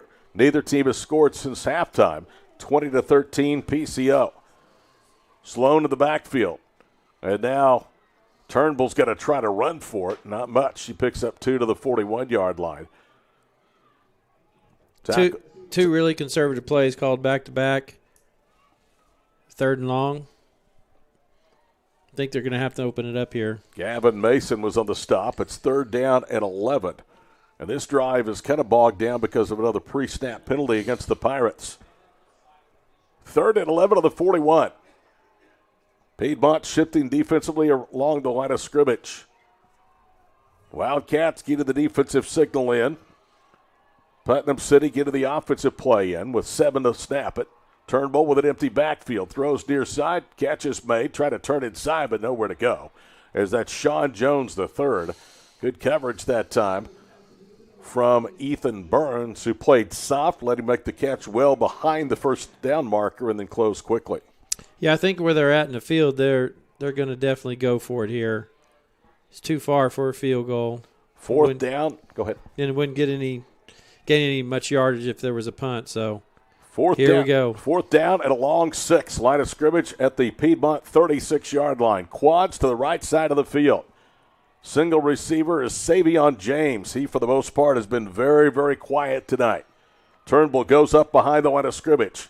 He'll get it snapped with 4 on the play clock. He drops, throws over the middle. There's James, and he has him for the first down to the 18-yard line.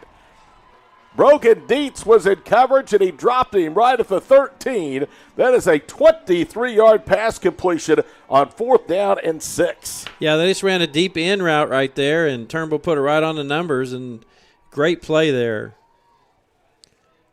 18 yards down to the 18. Not certain I called that correctly, but it is a first down. And that will take us to the end of the third quarter. 20-13, Putnam City that close. 12 minutes away from a bye in the first round of the playoffs. Can they hold on? We'll find out after this break on PCTV.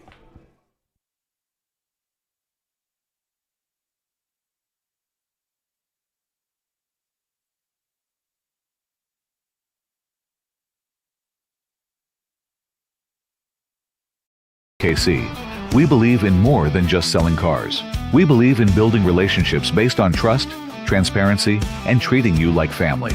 For more than 80 years, the Cavender Auto family has built our business on these simple, important values. We call it doing things the Cavender way. Cavender Ford of OKC would like to welcome all Putnam City Schools parents, students, faculty, and staff to visit us at 7320 Northwest Expressway. Confidence is Cavender.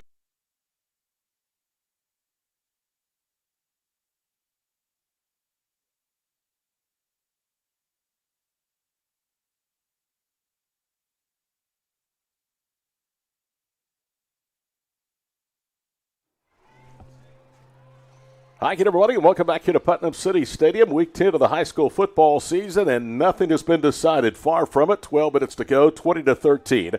I'm Todd Miller. He's Ryan Wagner, the head boys coach and on-site district athletic director for Putnam City North. We're also proud of our PCTV crew that's did a great job bringing you the pictures here tonight of this one. First down and 10 at the 18-yard line after a 4th and 6 conversion for the Pirates at the Wildcat 36-yard line. And here we see Deshaun Buford being brought in as the fullback. Thomas Stone, the tight end, is lined up right, and Sloan dots the I. Hand off to Buford with running room. He's inside the 10, and he blasts down to the 6-yard line, a gaping hole behind Timberlake and Rhodes on the left side, and it's going to be goal to go for the Pirates, who are trying to take a 2-score advantage. Yeah, and I think that's real important for the outcome of this game. We talked earlier in the break that if Pirates got a 2-score, it'd be hard for Piedmont to come back with the style of play they have. Yep, you make them do things that they're uncomfortable. First and goal to go from the 6. Handoff Sloan, and he is buried. Gavin Mason from Sam's side linebacker drops him back at the 9. It's going to be second and goal to go from there. Yeah, they blitzed him in the A gap there. Just trying to get some pressure and keep us out of the end zone. 11:15 to play in the football game. Pirates trying to take a 2-score advantage over number 2 Piedmont. From the 9, back to throw is Turnbull, and he's sacked. He had no chance that time. Yeah, the Piedmont defensive coordinator is being really aggressive right now. Brody, again, he blitzed both linebackers on that play. Brody Williams got him back at the 16-yard line, so in 2 snaps it's -10, and it's third down and goal to go from that point. You're probably too far out, I think, for a field goal try. We have not seen a lot of field goal tries this year from Edgar Yanez. Pirates look like they're going to wind the clock down, and they're going to call a timeout, I would think, and the play clock has struck 0. And they do get the timeout called with 10:26 to play. It was like the coaches were in charge of this. The offense was standing around, and then they huddled to the line. But again, a timeout on the field. 10:26 to play in the ball game. Pirates threatening, but Piedmont stiffening. It's 20-13 Pirates on PC TV.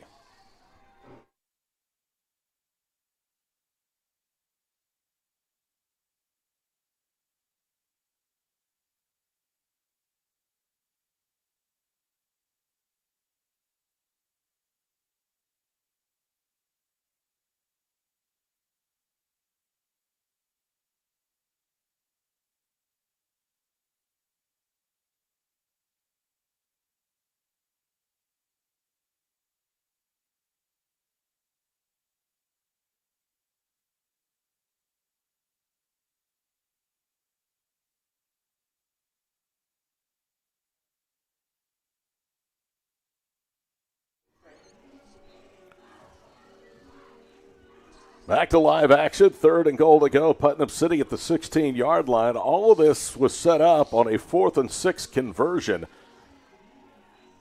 on a great throw by C.J. Turnbull.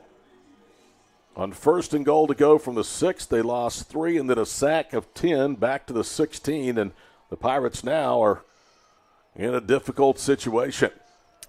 Yeah, I think in order to get an attempt for a field goal, they're going to need at least 5 to 7 more yards on this play. Pistol formation, back to throw. Turnbull throws deep left corner of the end zone, incomplete. That ball was not catchable. He was looking for Savion James, who was pretty well defended by Ethan Burns. Offense stays out there on the field. Thomas Stone, the tight end, was actually lined up in the backfield of that last play.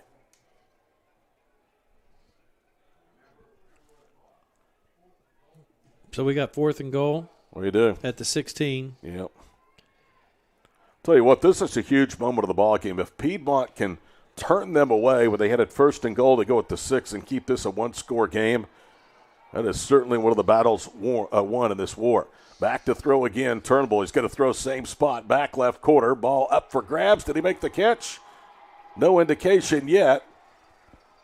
And I think he was out of bounds. He was. Man, that was close. That was a really well-thrown ball. Sure was. And from up here, it looked like he caught it. That's why I had to hesitate.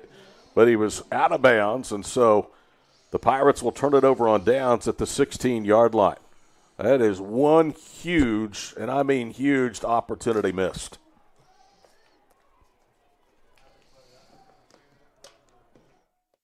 Thing is, Piedmont's going to start at the 16-yard line. So Putnam City should be able to pin their ears back here with good starting defensive field position. Two slot backs. Brody Williams in there at fullback. Williams gets the handoff, and he runs right into his opposite number 33, Nasir Nelson, who's going to push him backwards after a gain of the 17. That was simply forward progress. Second and long upcoming, 10 minutes and counting to play in the ball game. Yeah, and it looks to me like the Pirate defense is still pretty fresh. Didn't have a whole lot of plays in the second half. That was should bode for us to be able to make some stops. That was a really big concern to the first quarter when Putnam City dominated time of possession. 2nd and 9. Fake handoff. They'll toss it around the right end. Guess who? Rollo. And he got to the edge, but he's run down short of the first down sticks at the 24-yard line. Going to bring up 3rd down and 2 with 9:19 to play in the ball game. Putnam City leading by a touchdown. That's real good effort by him. He was initially looked like he was pinned in, and he got outside and got leverage and made it 3rd and short. Clayton Harrington is split short right. Two slot backs. One starts the motion. That is Rollo. And now they're backing out of the play.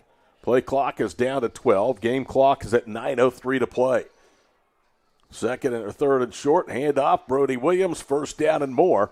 30, and they finally get him stopped on forward progress to the 34, a 10-yard run. And Williams, who's out there now for Backus, both are underclassmen, doing a good job of running hard here in this fourth quarter. Yeah, they gave it to the fullback there, and he did a really good job of finding his lane and giving Piedmont first down there. 8:45 and counting to play in the ball game. Pirates 20, Wildcats 13, week 10 of the high school football season. Again, they call Williams' number, and again, this time, the Pirates are waiting. No gain as they stonewalled him at the 34, 2nd and long. And that is the key to a flexbone offense on 1st and 2nd down, getting them behind the chains.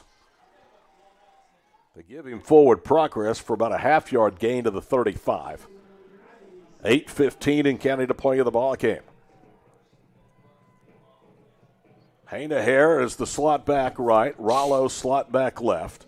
Williams with a hand on the turf as the fullback.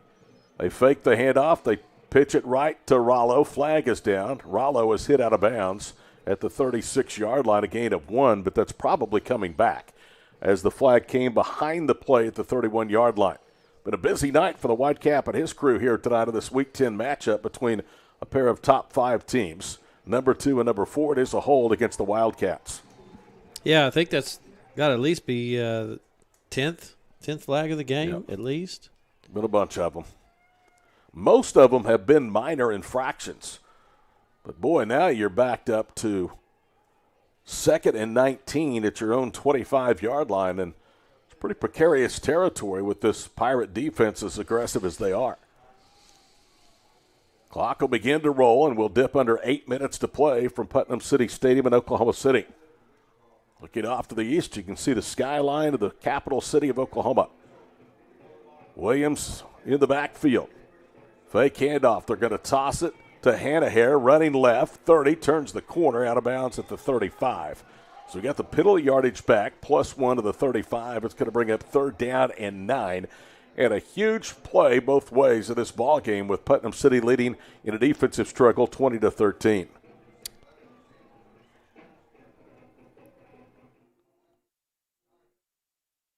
Back at the 34, so it is 3rd down and 10. Clock stops with 7:46 to play. Piedmont, if they can't keep the chains moving, only have themselves to blame on this drive. A hold, they get it a big run. Back to throw is the quarterback, Holloman. He throws it up for grabs. Receiver wide open. That's Hainahair across the way. 40, down the boundary, 30, out of bounds inside the 25-yard line. Looked like he was hit as he threw the ball. He threw it up off of his back foot, and Carter Hainahair was there and then outraced 2 defenders before finally being tackled at the 20. That was really creative action by the Piedmont Wildcats offensive coordinator. Kind of run a little wheel route with their tailback, and he got behind the defense, and great play there.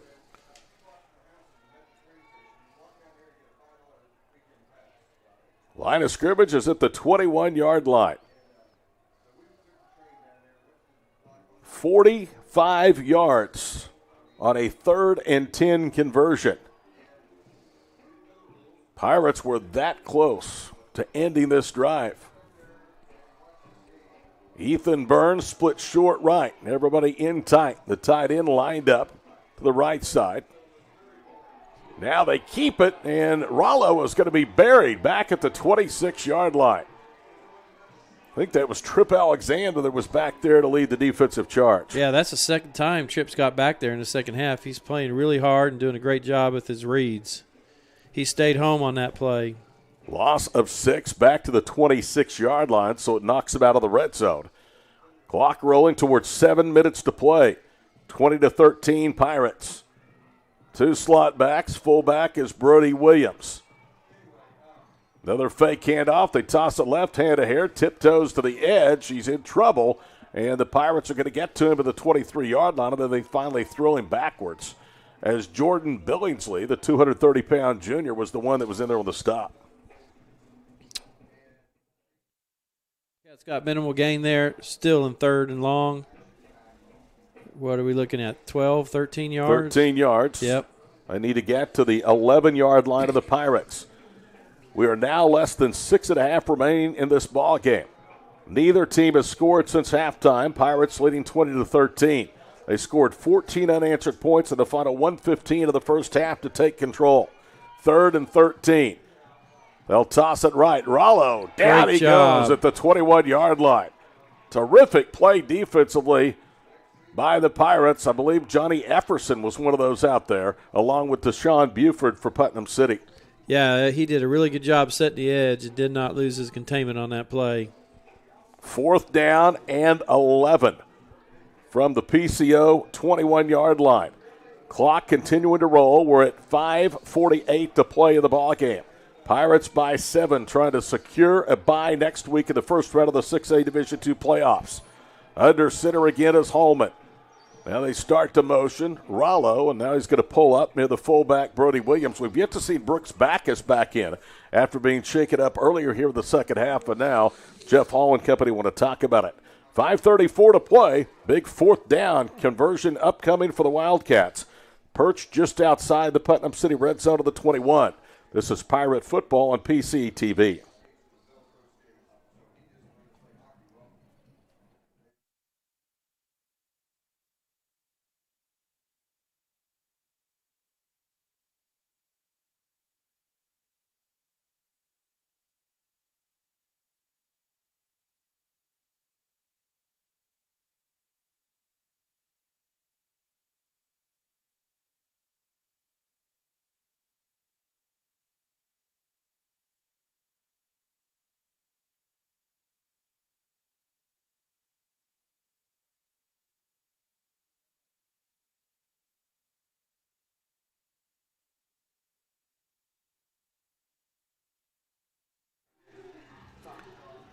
Back at Putnam City Stadium, we expected a tie when it was last year. Piedmont won at home 21-14 over the Pirates. Tonight it's the Pirates trying to return the favor and force Piedmont to go on the road to the first round they would be at home but play in the first round of the playoffs. 20-13 our score. Along with Ryan Wagner, I'm Todd Miller. 4th and 11 on the 21-yard line. Burns is flanked short right. Big play. We're going to toss it back to Maddox Karam. Backup quarterback. He throws towards the end zone, and it's incomplete. He overthrew Ethan Burns, who was well defended. So they brought Maddox Karam, a freshman backup quarterback, into the ball game. They tossed it to him. He obviously has the arm, but the Pirates had that well defended, and Karam's throw went out of the back of the end zone. Yeah, the Pirates defense was well prepared for that. I'm sure they've seen that play on film in that type of situation, and they had 2 defenders right there with him. Not that they have not been prepared all season long, Ryan, but as a basketball coach, you know there's teams that do certain things to you that make preparation a little bit more difficult, and the Pirates have been pretty much on cue tonight against this tough offense. Yeah, I've been really impressed with their discipline and just the way they're attacking this Piedmont scheme. It's not easy to defend. 1st down and 10 of the 20, empty backfield. And now Sloan is going to try to run for it. He's hit at the 25, spins. That's actually Turnbull. And he is hit at the 28-yard line, but a great gain on 1st down. And now the Pirates can go to work on the clock with 5 and some change remaining, leading by a touchdown. Yeah, I think they're going to try to keep it on the ground as much as possible to try to run this clock out. Second down and 2 after C.J. Turnbull carries for 8 on first down. 4:56 to play in the ball game. Pistol formation. Stone, the tight end, left. It's a 4-man defensive front for the Cats. Pirates winding the play clock down. It's at 7.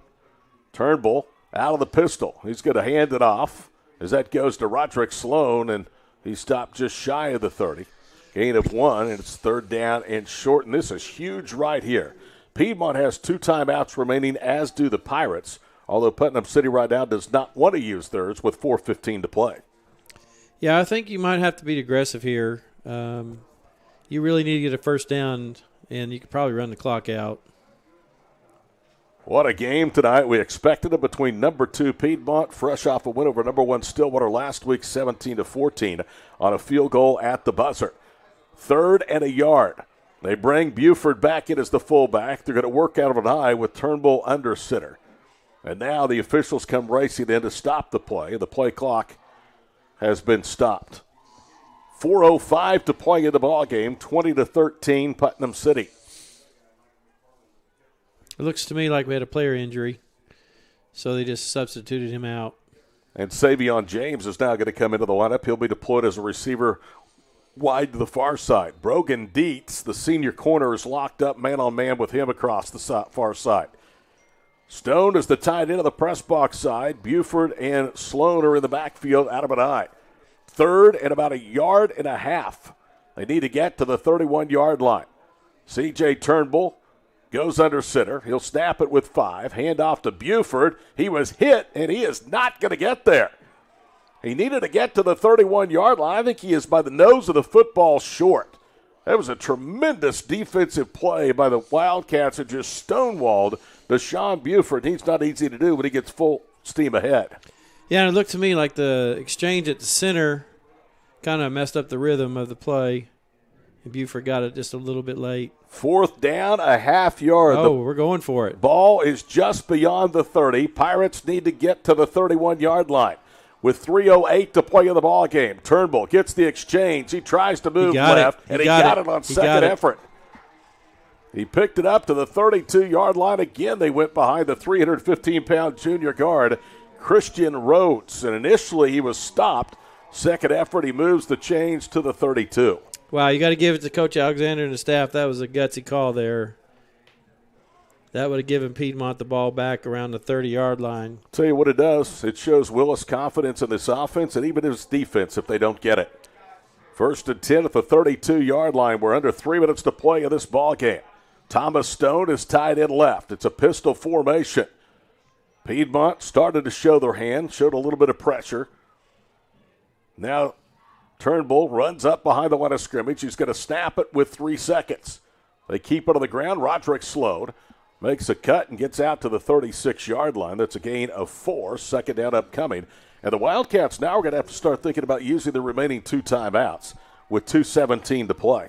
Yeah, and Sloan did a really good job finding a lane to gain those 4 yards that are really important in this drive. Piedmont was an all-out blitz defensively. Are you surprised they're not using the timeouts? Yes. I mean, 2:02 to play, and they still have 2 timeouts up there on the board. Second down and 6 at the 36-yard line. Sloan to the backfield, offset to the right of C.J. Turnbull. 4-man defensive front for the Cats. Again, they run the play clock down deep. They've been snapping it with about 3 seconds. They get the play off with 1. They hand it off to Roderick Sloan behind left guard. He gets a yard to the 37, maybe 2 to the 38. And they call a timeout right here. And now the Wildcats do use the timeout. And they let almost a minute of time go off the clock before they call the timeout.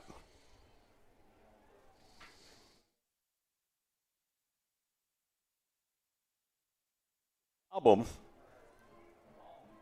if you stop them, and Putnam City can make this thing very difficult on Piedmont with a good punt, you don't have necessarily a quick play offense.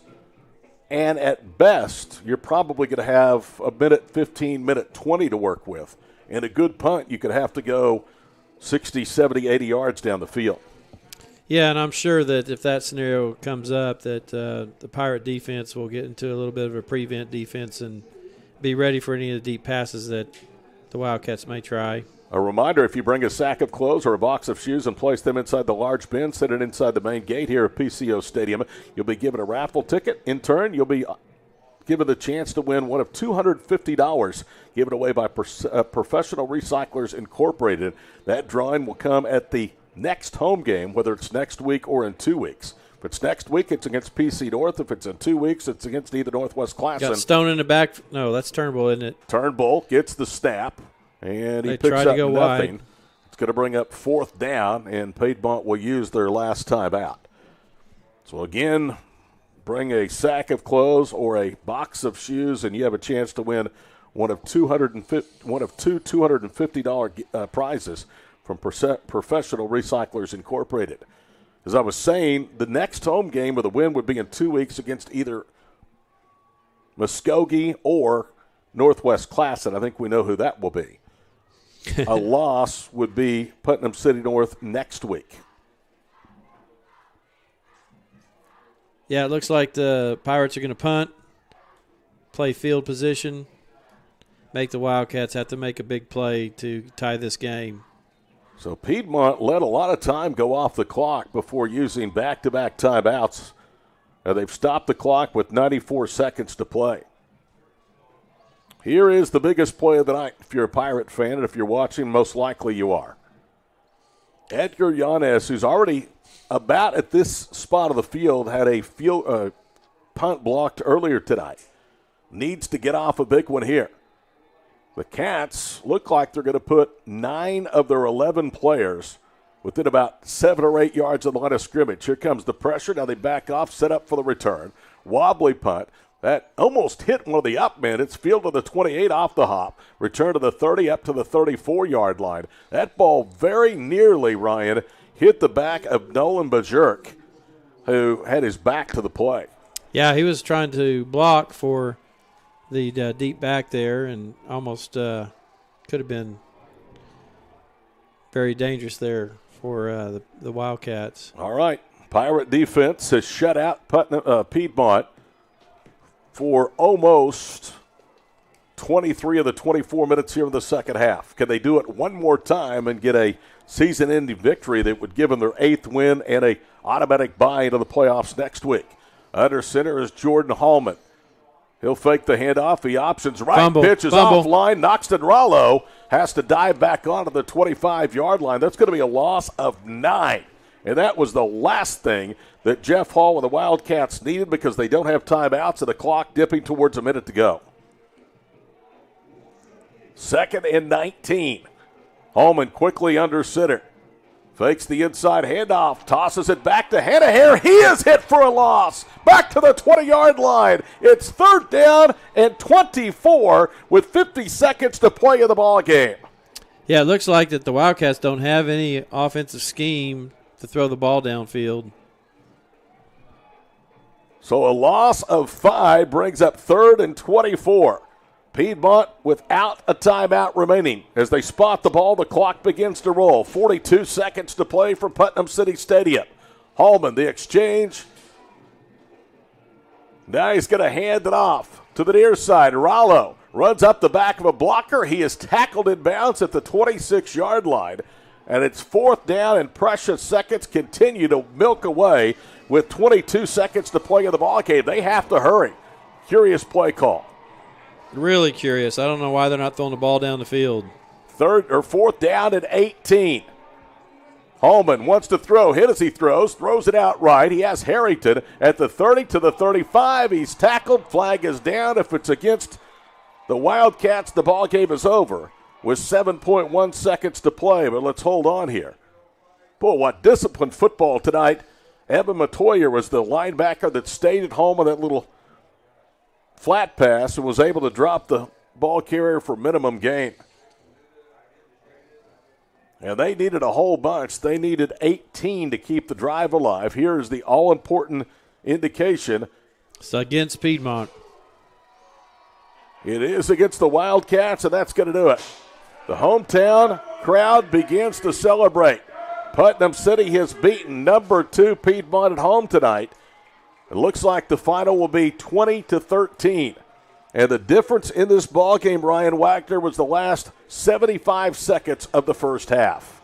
Yeah, it sure was. That minute and 15 seconds when they scored 14 points changed the whole momentum of the game. I think this is a Putnam City team that can win the state championship. They got dynamic players on both sides of the ball, and their coaching staff does a really great job. On the Wildcats. And the line of scrimmage will go down to the 21-yard line. It's academic at this point. C.J. Turnbull will fall on it, and this game will be relegated to the history books. I thought the difference tonight would be the defensive front for the Pirates, and it has been a huge difference in this one this evening. Yeah, and I think the offensive line did a great job after the first quarter. Really found their stride. Everybody in the victory formation. Turnbull takes to an E, and he has one of his 2 signature wins as the starting quarterback here at 6A2 Putnam City. Final score 20-13. Ryan, let's get your final thoughts before we sign off tonight. Well, like I said earlier, I thought the coaching staff did a great job, made some great adjustments. Obviously, putting Buford back in the backfield in that I formation changed the game. I think after watching this team, they have a great opportunity to win a state championship, and I know that Coach Alexander will have his guys ready to play. As I alluded to, this coaching staff is as good as it gets in 6A2, but they really, really had a night tonight because of the caliber of the opponent, because of the type of offense that Piedmont runs. It's very, very difficult to prepare for because everything you learn during a week of practice, and you don't have a whole lot of time to prep during a week, you forget next or in 2 weeks when you play likely Muskogee here. And what a win. Discipline wins championships, and that was the key of the game tonight. 20-13 our final score. Ryan, I've enjoyed it, my friend. Yes, thank you very much for having me. You bet. Good luck to you and the Panthers this season. Thank you very much. All right, 20-13 our final score for our PCTV crew. For my partner, Ryan Wagner, I'm Todd Miller. We'll see you in 2 weeks here from Putnam City Stadium for the second round of the 6A2 playoffs here on PCTV.